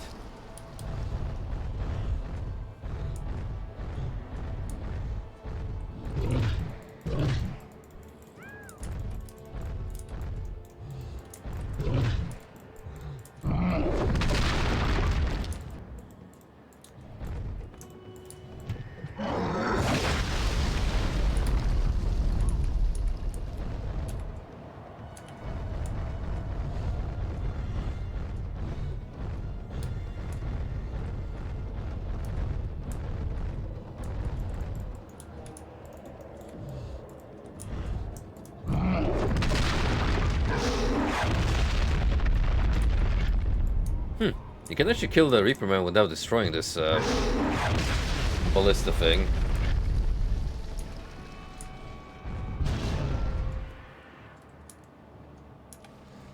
Where's the marker pointing me at? Like, over the canyon. Ooh, ooh, can I slam my way up there? Almost. There we go. That's a smarty village. Oh, a little bit of sequence breaking here, possibly. Yeah, there we go.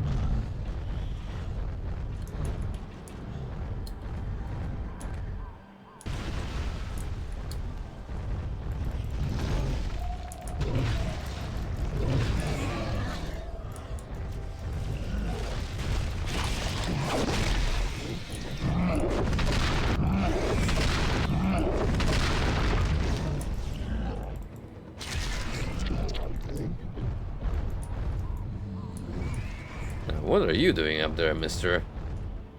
Kinda just, gawking.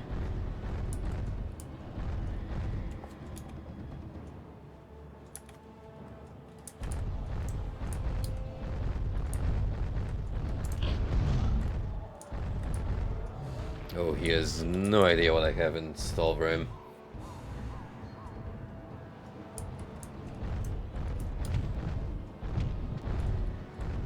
Was it a good system to work with? The BBC Micro?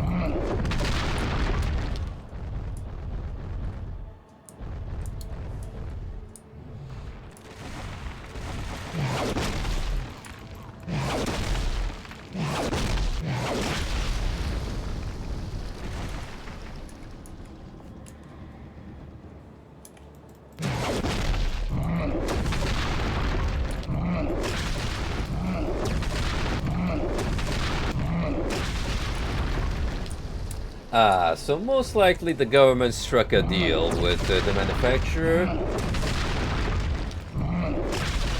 took a considerable share, and yeah, the parent company basically had the monopoly to supply their systems into schools.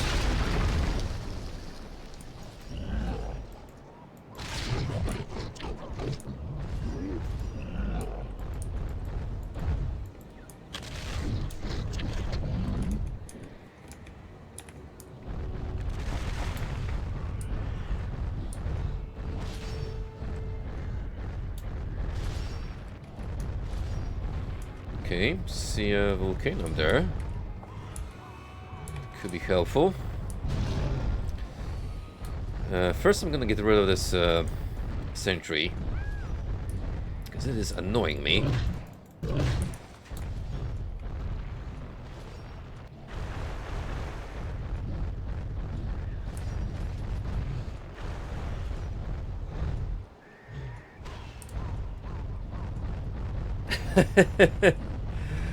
Humble beginnings, huh?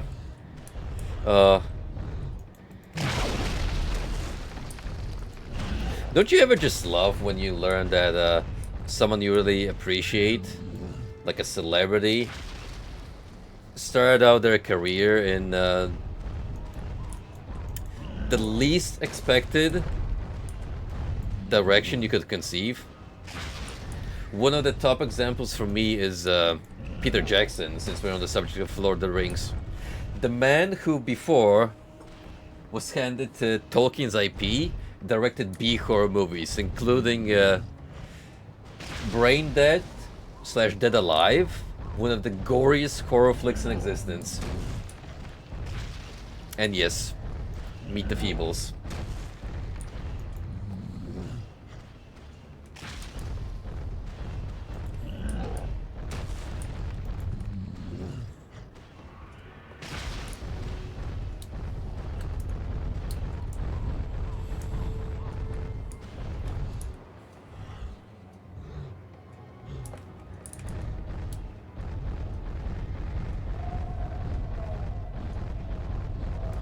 Now, if only I could find a magnifying glass. Wish they would point to one on the mini-map, instead of having me flail around aimlessly.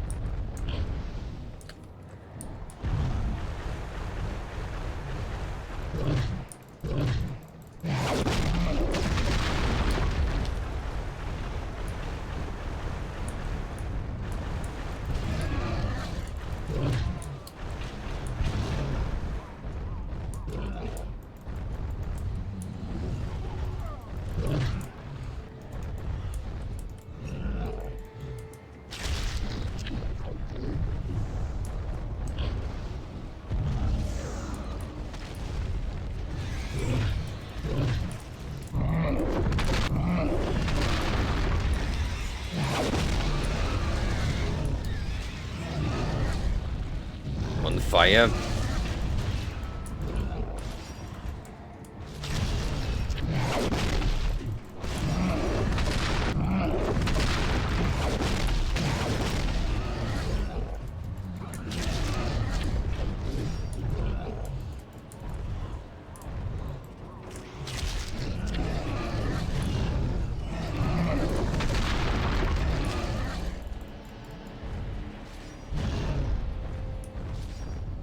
Oh, time so my own weapon used against me.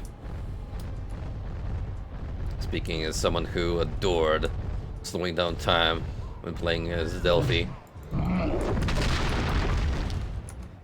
Alright, so there's the magnifying glass door, so our main point of interest.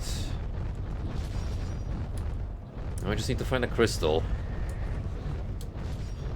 Whatever that crystal is and looks like.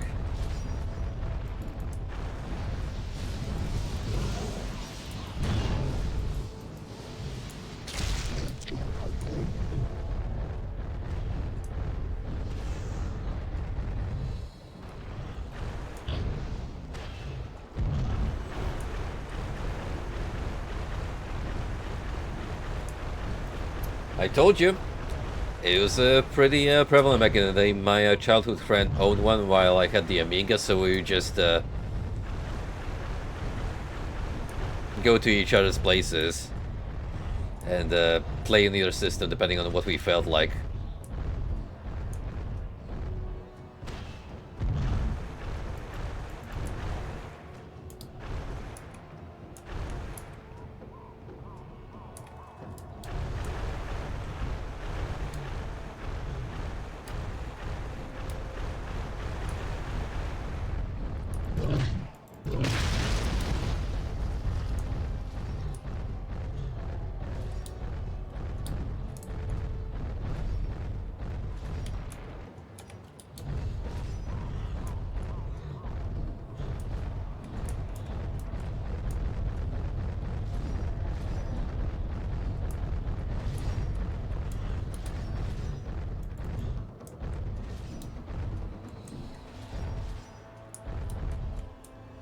Oh. Didn't want to fall down. Big mistake.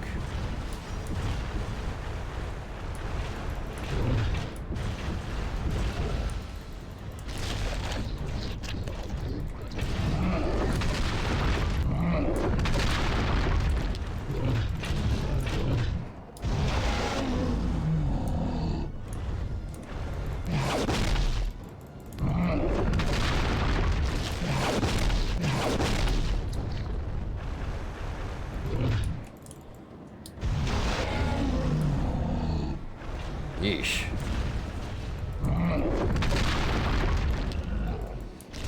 Don't like falling down the unfriendly water that will instantly kill you.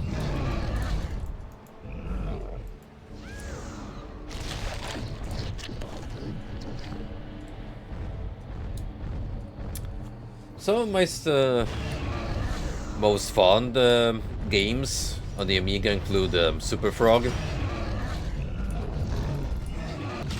which was a really cool platformer.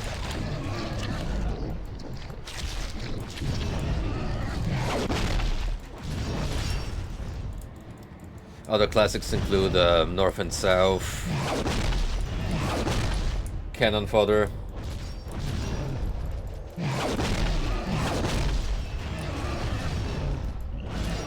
There used to be a really cool side-scroller called Walker when you play as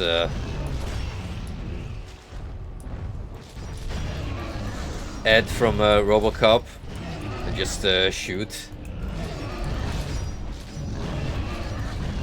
everything in your path.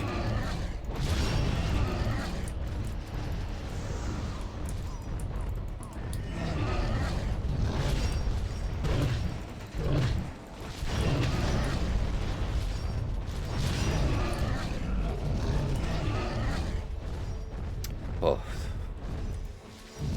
This place is some bad juju. Let me tell ya.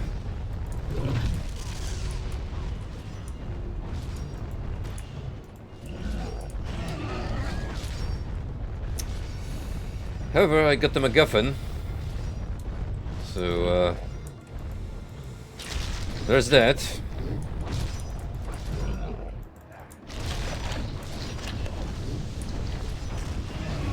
Before this asshole slows me down again.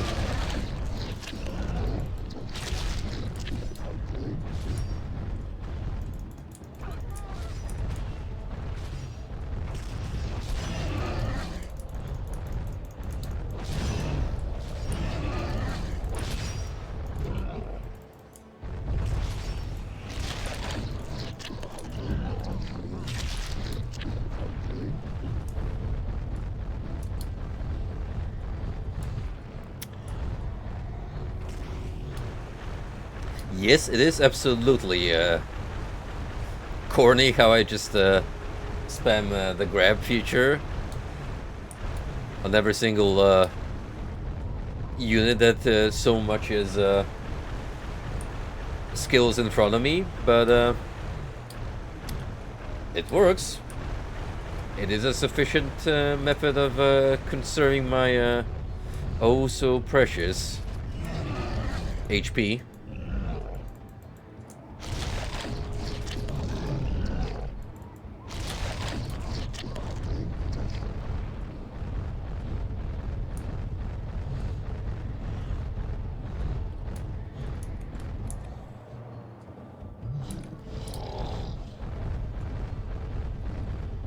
What I'm getting so far is that I've essentially missed nothing from just skipping that previous mission, because the magnifying glass holds no significance other than it's just a Deus Ex Machina that you pick up so you can smash otherwise indestructible doors.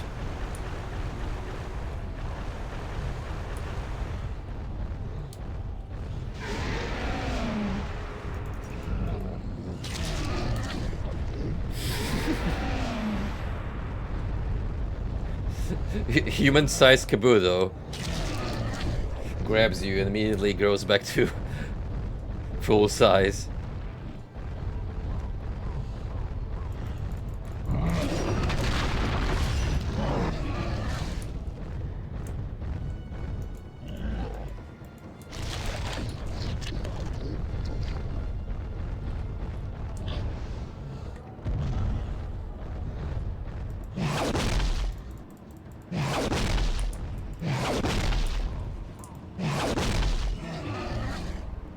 Oh wait, I probably have to use a key for it, don't I?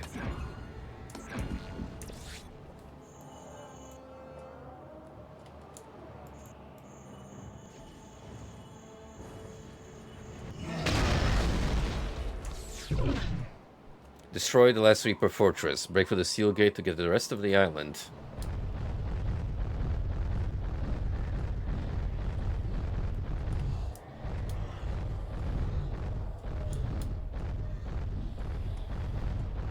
Okay, I'll give them that. As much as rolls your eyes kind of way, but they did find a method to have the Kabuto have a reason to go first person mode. And oh my word. There is so much going on here.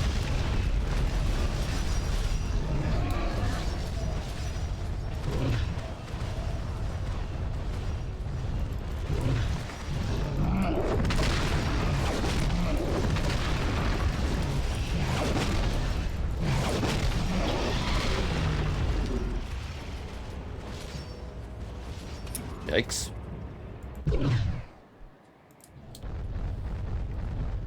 We may just have to cheese this. How, you may ask? Well, just keep on schmoving.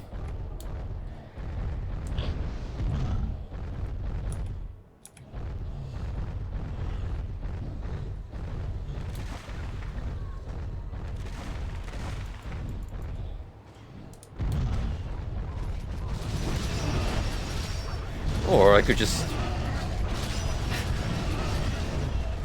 run these fellas over.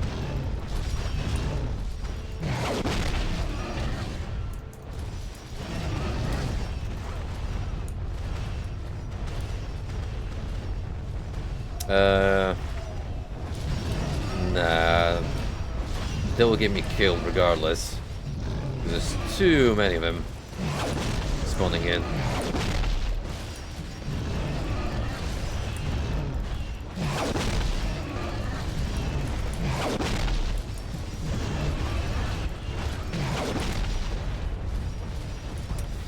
And there's magicians, because why wouldn't there be?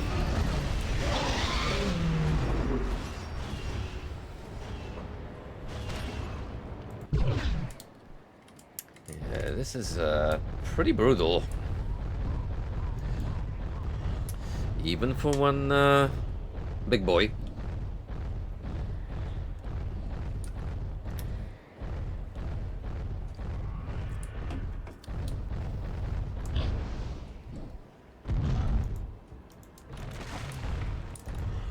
Would be nice if I could hurl trees. Those will make for some neat projectiles. For sure.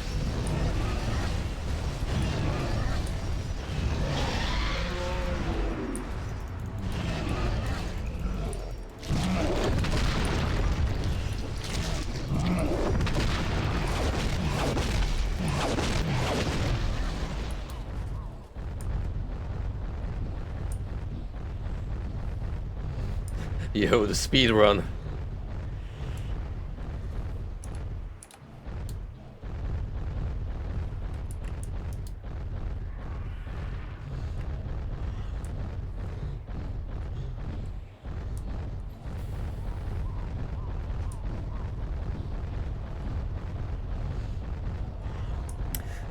I reckon this is exactly how I would go. Just skip most targets and only focus on objective markers.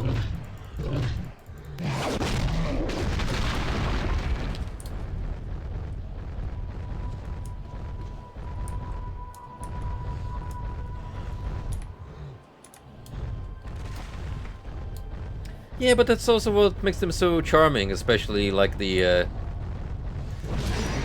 hilarious bugs instead of the game-breaking features.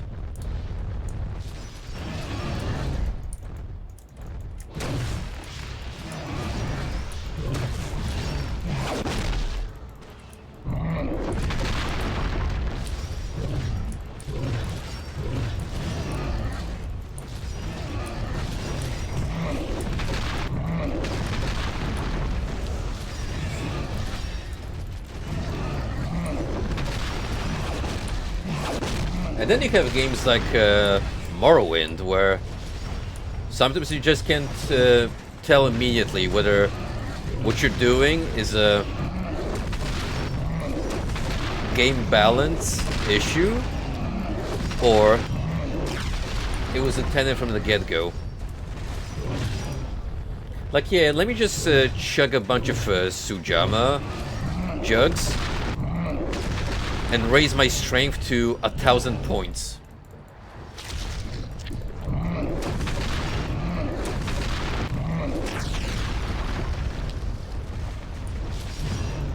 It is. On the stream before the last, I actually found out about the insane stacking you can do with potions, and oh jeez. It is a marvel to behold. Another great game, or rather series that allows you to do some game-breaking stuff, if you want, of course, is the original Sin duology from Lion's Divinity franchise. A good example is in Act 2 of Original Sin, the second, there is a troll guarding a bridge.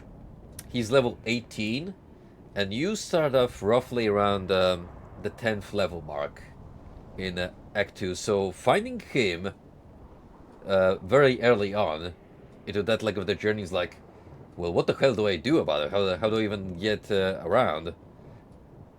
And the answer is, you can do it properly if you wait and level up a bit, but there's also a bunch of cheese strategies that are essentially baked into the game's features. For instance, use the teleportation spell to drop down the troll into the nearby pool of lava, and he can't get out of it, so you just burn to death. This is Kabuto's island, and you are not welcome here. Break through the steel door to reach the island interior. Citizen Kabuto himself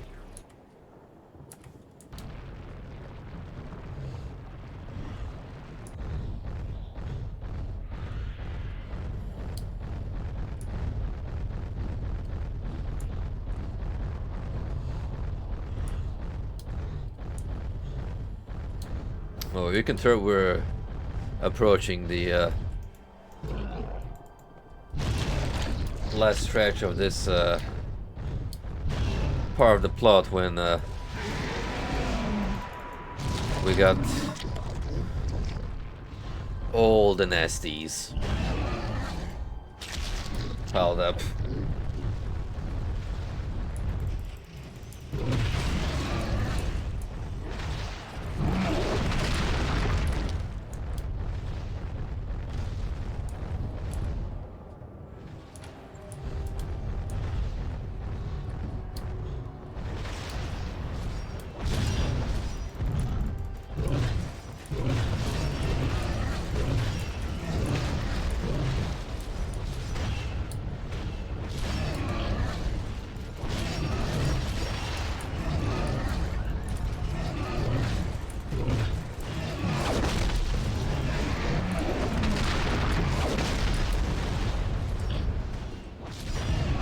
Come here, you.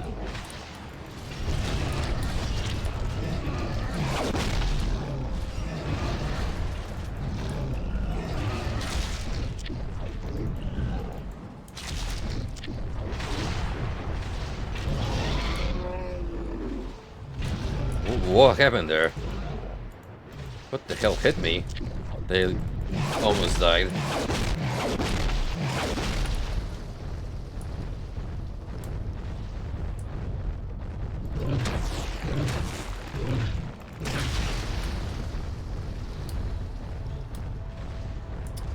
Oh, he's another one of those crystals.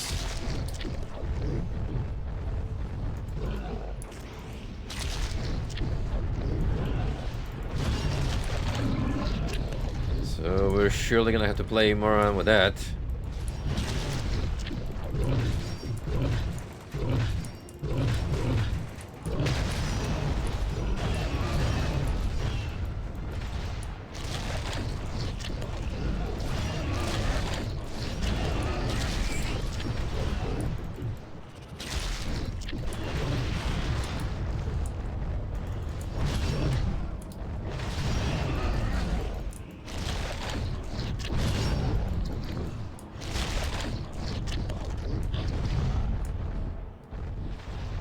Any annoying barracks up here that I need to be concerned about? No.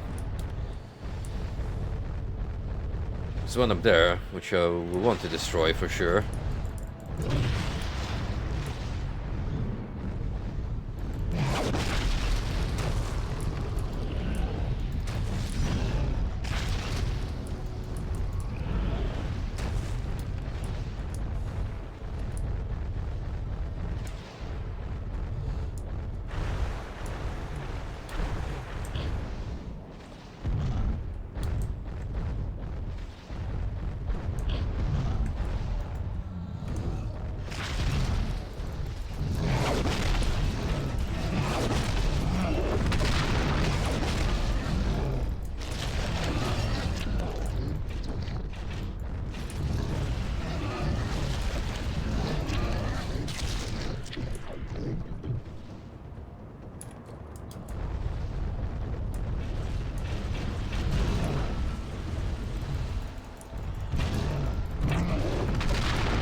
Alright. May as well smash that gem before I forget about it. Go too far for my own good.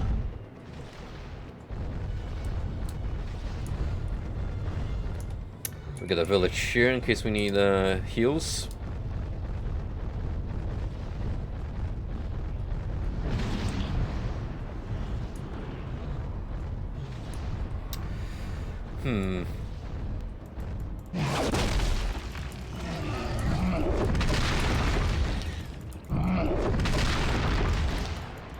Almost tempted to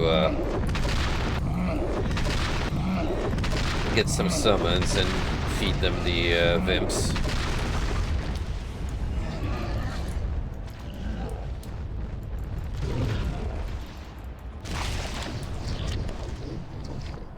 But that's gonna take up some precious time.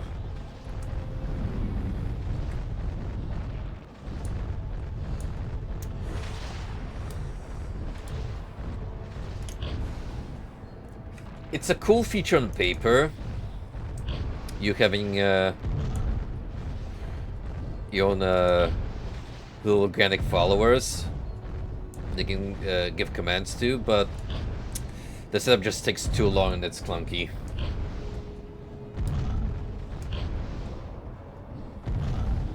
If they at least moved around faster, so it was easier to build up their strength,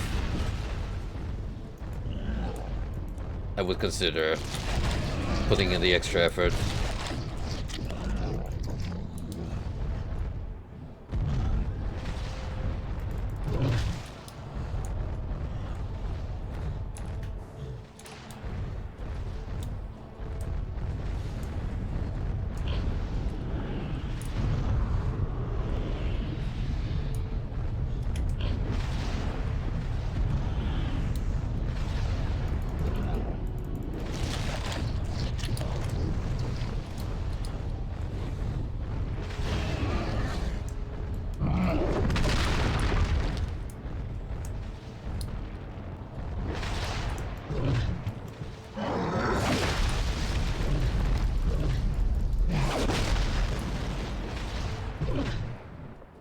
Kabuto's sewers. You're getting warmer. Find your way into Kabuto's sewers and break through the steel door. The hell do you mean sewers?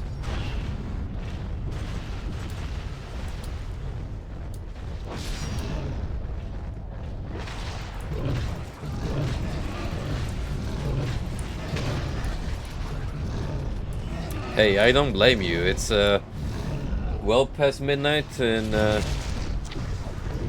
our time zone, so I'm already being a responsible adult by streaming late into the night. Well, my main job is the culprit here. It's completely messing up any kind of healthy streaming schedule I would have going for it. But, good to see you pop in, man. Hopefully it won't be the last time.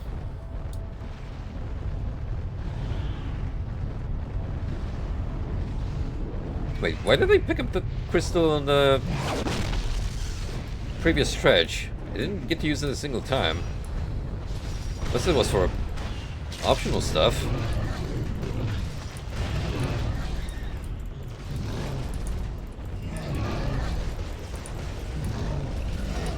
You too. Till next time.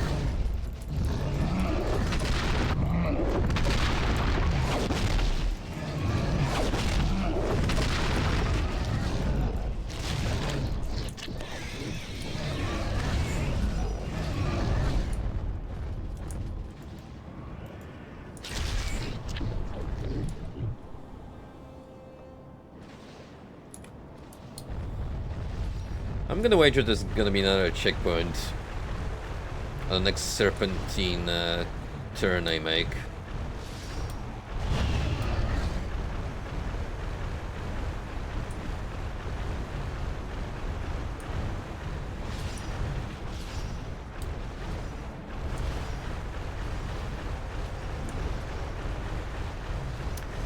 Ah.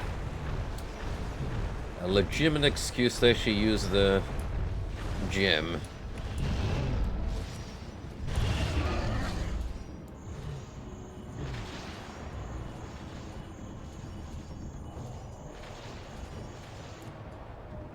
Sadly, I have to be closer than that.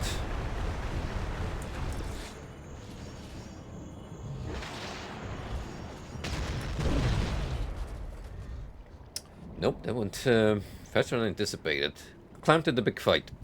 Escape the swarm of Kabuto's mighty waste products and climb to the heights above. Break through the final door to reach Kabuto. Alright.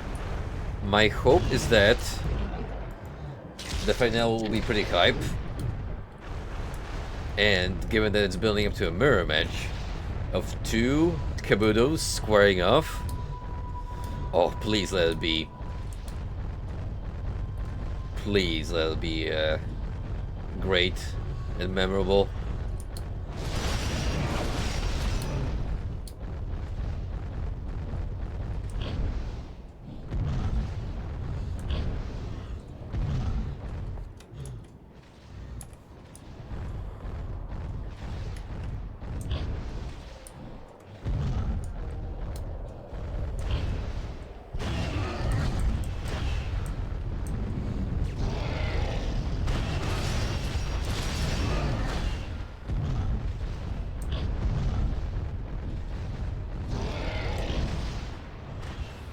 Approaching the arena.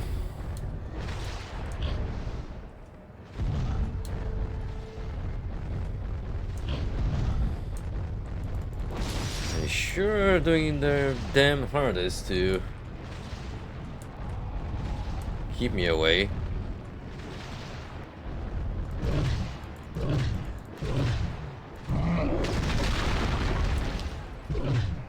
Kabuto, meet Kabuto. Kabuto, defeat Kabuto. Hell yeah, let's go. Oh, knocked him down. But wait, really? It's a Latook? I just stabbed him gently.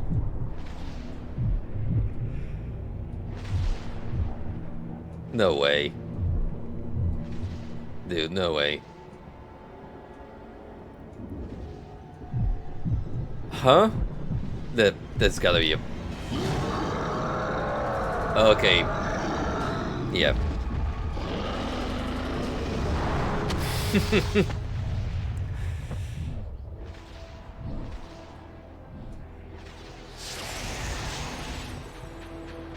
That was superb, I have to say. Oh, God! Yeah, but I'm not much help with broken legs, you bastard! Baz, it's up to you. Get in close and go for his weak spot. No, I said defeat Kabuto. Fire the weak spot on Kabuto's stomach is the only way to damage him. Note that the weak spot is covered until you get close to Kabuto. Beware of falling rocks. Big boop rocks. And so we turn around and play as Baz again. Oh boy, I gotta release my controls. Maybe. Spacebar for nitro. Thrust for right mouse button. We'll try to figure it out.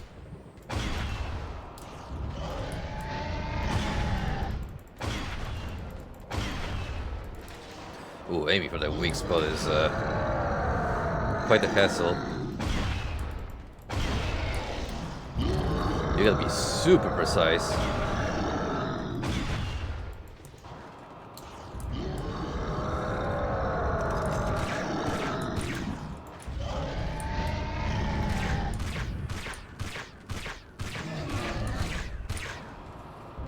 Yeah, you don't get much in the leeway department.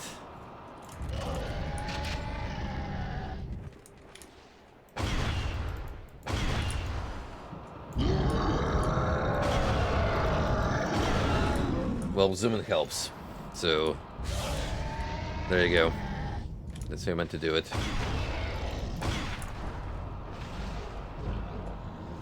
Oh. Oh my word.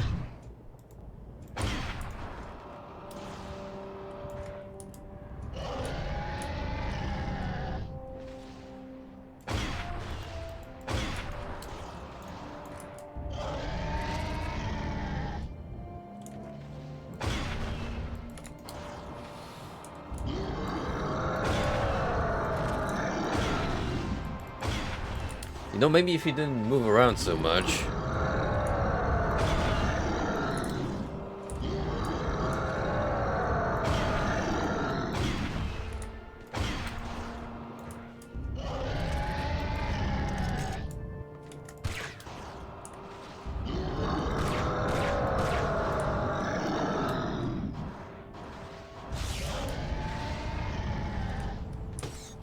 doing pretty damn good on the first try, but now I can't seem to land even one.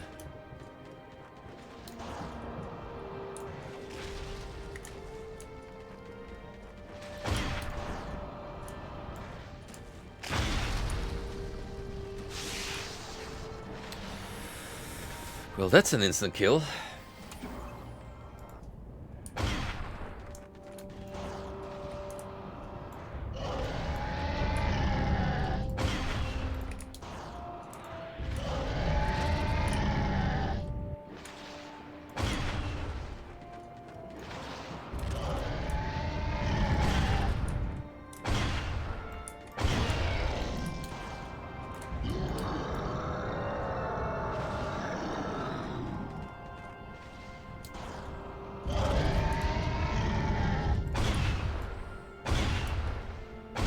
Come on, I'm right under him.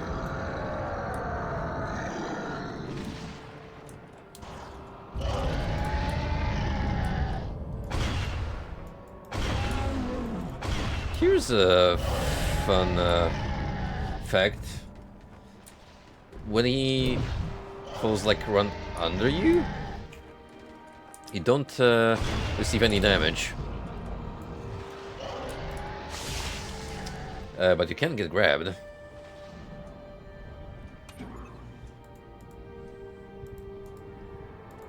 So, yeah.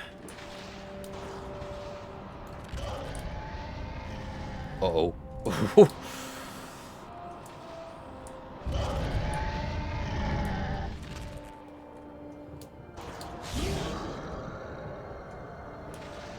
think we can scratch this attempt off.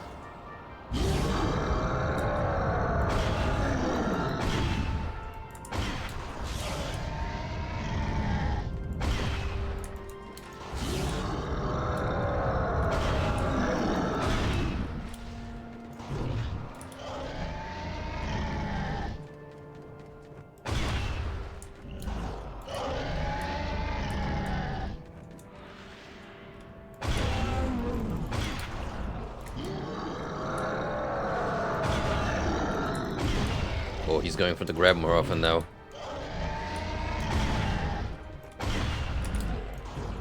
Off. Almost had him. So below 50 HP is guaranteed he's gonna try and one-shot you with a grapple.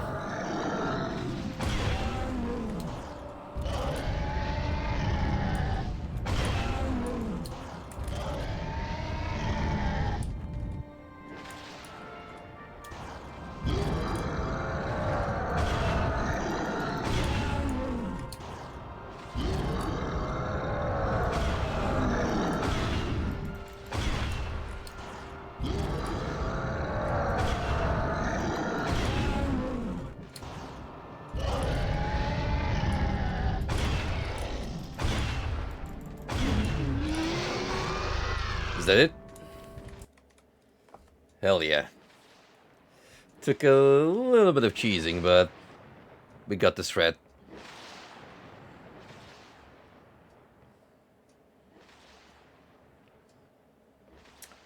So, since I got to play a section as Baz, does that mean Delphi will get her temptation again? There you go, my boys. Or Good as new. is that it? Reggie! Reggie! I couldn't let you go without a goodbye kiss. Ooh, that's gonna leave a mark on the helmet. Are you done? Right, so what's for supper? We have word for that, you know. It started with C. Goodbye, Reggie.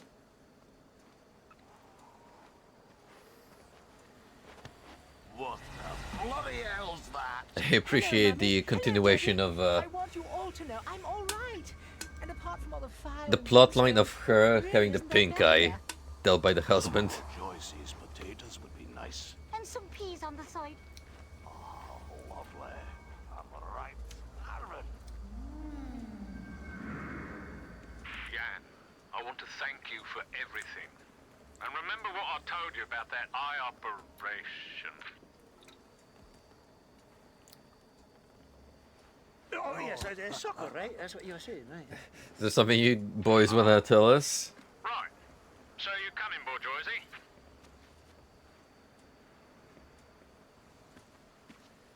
Right. Are you gonna love Planet Majorca? Sun, beer, and all the fish and chips you can eat. Oh, Basil, you really know the way to a woman's heart. Wait. Is that it? Is the key to winning a woman's card inviting her over for fish and chips? Never knew that. Maybe I should try that with the next lady I meet. What's up with the Sims music?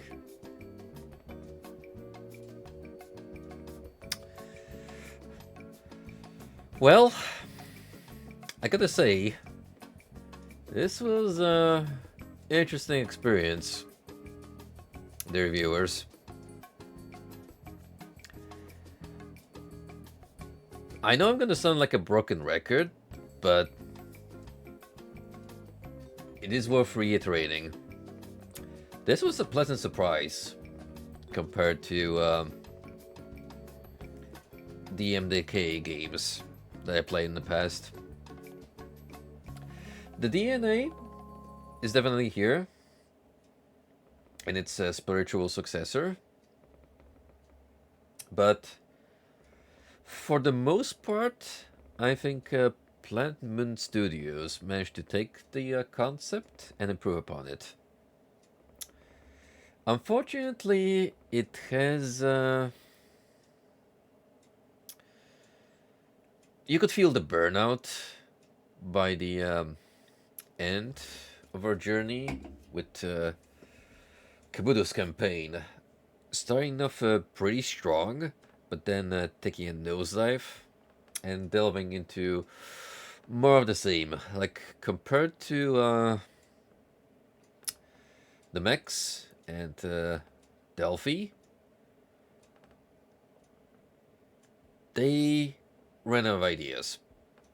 They had a couple of good concepts, but not enough to fill out a full 5 segment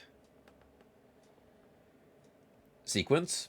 So they just went, hey, let's recycle these few game mechanics that we came up for our big beast and roll with it. Now, unfortunately, that leads up to, again, pretty underwhelming experience on playing as Kabuto, because, yeah, the initial dopamine hit of playing as Godzilla-like creature quickly wears off when you realize there's not much substance behind it, and all the other layers on top to flesh it out, Kabuto, don't really amount to much. The Offspring feature, as we've determined, not worth the effort. Magnifying glass, it's not really necessary, just like an extra layer to make the run through a little more complicated than it has to be. And boulder throwing just kind of there. Nice to have, but then you realize you could just run in and smash things faster through melee. The weakest of the bunch for sure. Which, yeah, it pains me a little bit to say this, because I was actually the most hyped to play as Kabuto itself. And then on a wet fart, pretty much. Yeah, to tell you the truth, no third impact. You didn't miss out on much besides me unintentionally breaking the game, because We had ran into a little glitch where I was doing no damage with boulders. So I patched the game. However, that removed all my save files, so I had to use cheats to essentially enable every single mission accessible from the menu. That's definitely going to be the highlight of our Final Giant stream.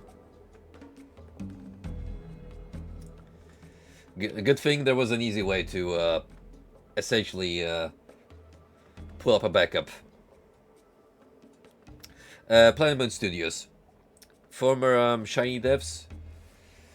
Part of the team that worked on MDK. So yeah, rating the campaigns from weakest to strongest. I would say, well, we just established that Kabuto goes at the bottom for unfortunate reasons. Mechs, I would say, takes the middle ground. Standard fare, your essential Space Marine. They got a good variety of weapons, jetpack to hover around. More or less what do you expect from those guys? Well, Giant obviously is at the bottom, while Citizen Kane one step on top of him. And Delphi, I would place up top. I like her eclectic selection of spells with a decent variety of utilities.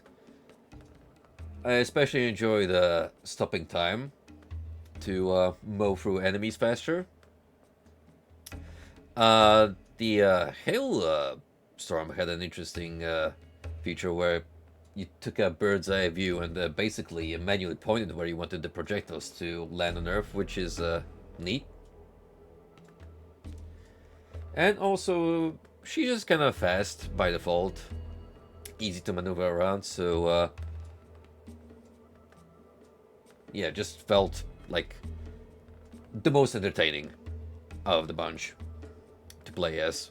Sure, the racing segments were a little iffy here and there, but you could cheese through them through reasons we still don't know quite what were the rules behind let me win despite lagging behind other racers. But I'm not gonna argue against that if the outcome was me being on top.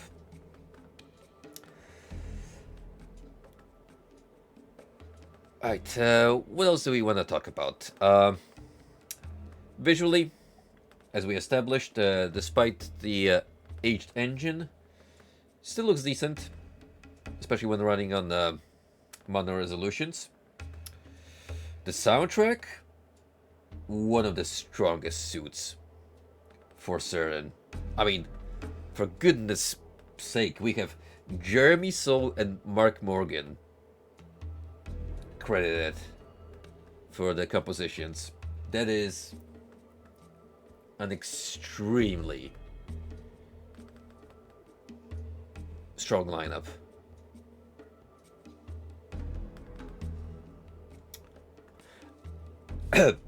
I will actually watch it in a minute once I'm done rambling for the night. So, we got the visuals, we got the soundtrack, we got the basic gameplay rundown. Writing / humor. Very much a period piece of when this was made. So, the year 2000, except strong influences from the 90s. Very raunchy at times. Lots of, hey, look at this random thing happen. But I will say, they fake out near the end with the credits rolling. That was good.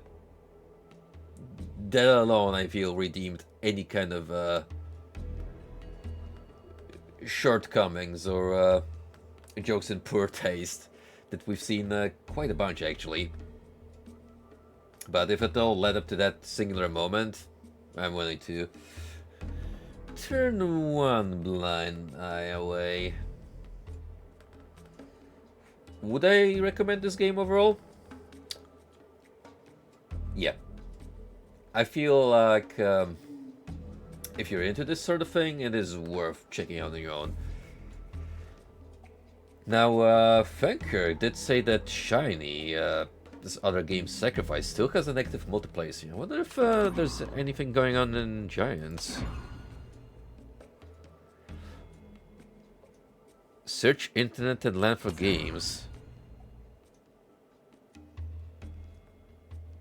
Oh my word. There are actually two servers currently hosted. Huh. They both have one player. Online, sure.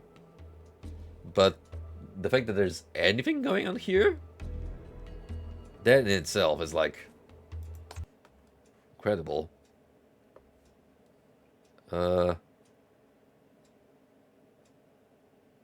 Waiting snapshot. Dubstep? What do you mean dubstep? Oh.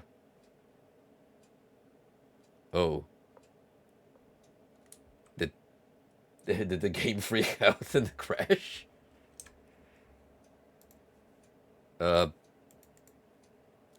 had my firewall try to prevent me from getting in, but unfortunately, I think the game is dead.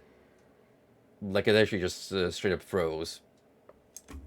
So, well,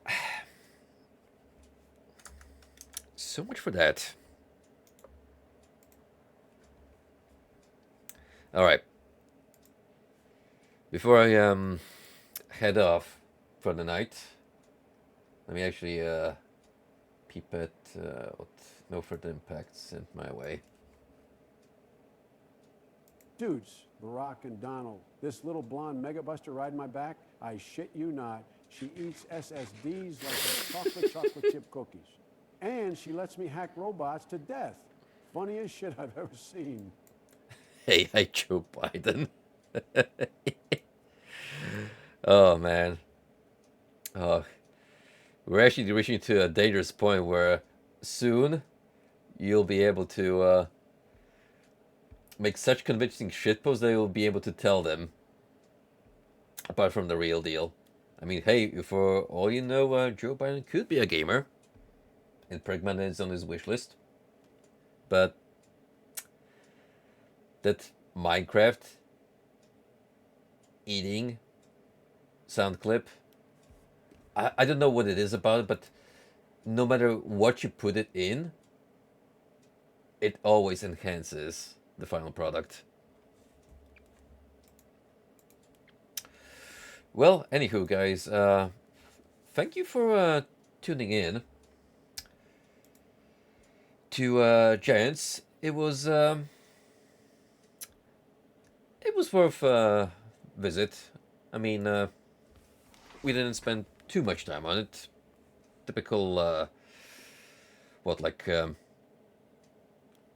15-hour run? More or less what I expect from a game of this caliber. Yeah, I would say we got 2/3 of a good time with the mechas and Delphi.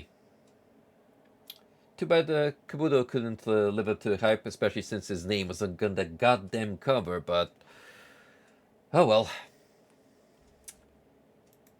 It is what it is. Anywho, I want to say next time I'll see you guys on Morrowind. However, since we're hitting the midway point into the month, I might just hold off with the Elder Scrolls 3 and instead bring the feature spooky game for this month, so we can at least go through one festive themed title before I return to my usual lineup. I'll think through the logistics of it, and then, well, what you see in the next stream alert from me will be what we'll be playing through. Alrighty, I won't take up much of your time anyway. A bit of a short stream, as I expected, but hey, at least I'll get to sleep a little earlier. Recover from the hardships of this week. Alright, boys. Thank you again for tuning in, and I'll see you all next time. Take it easy. One less Sean for the road.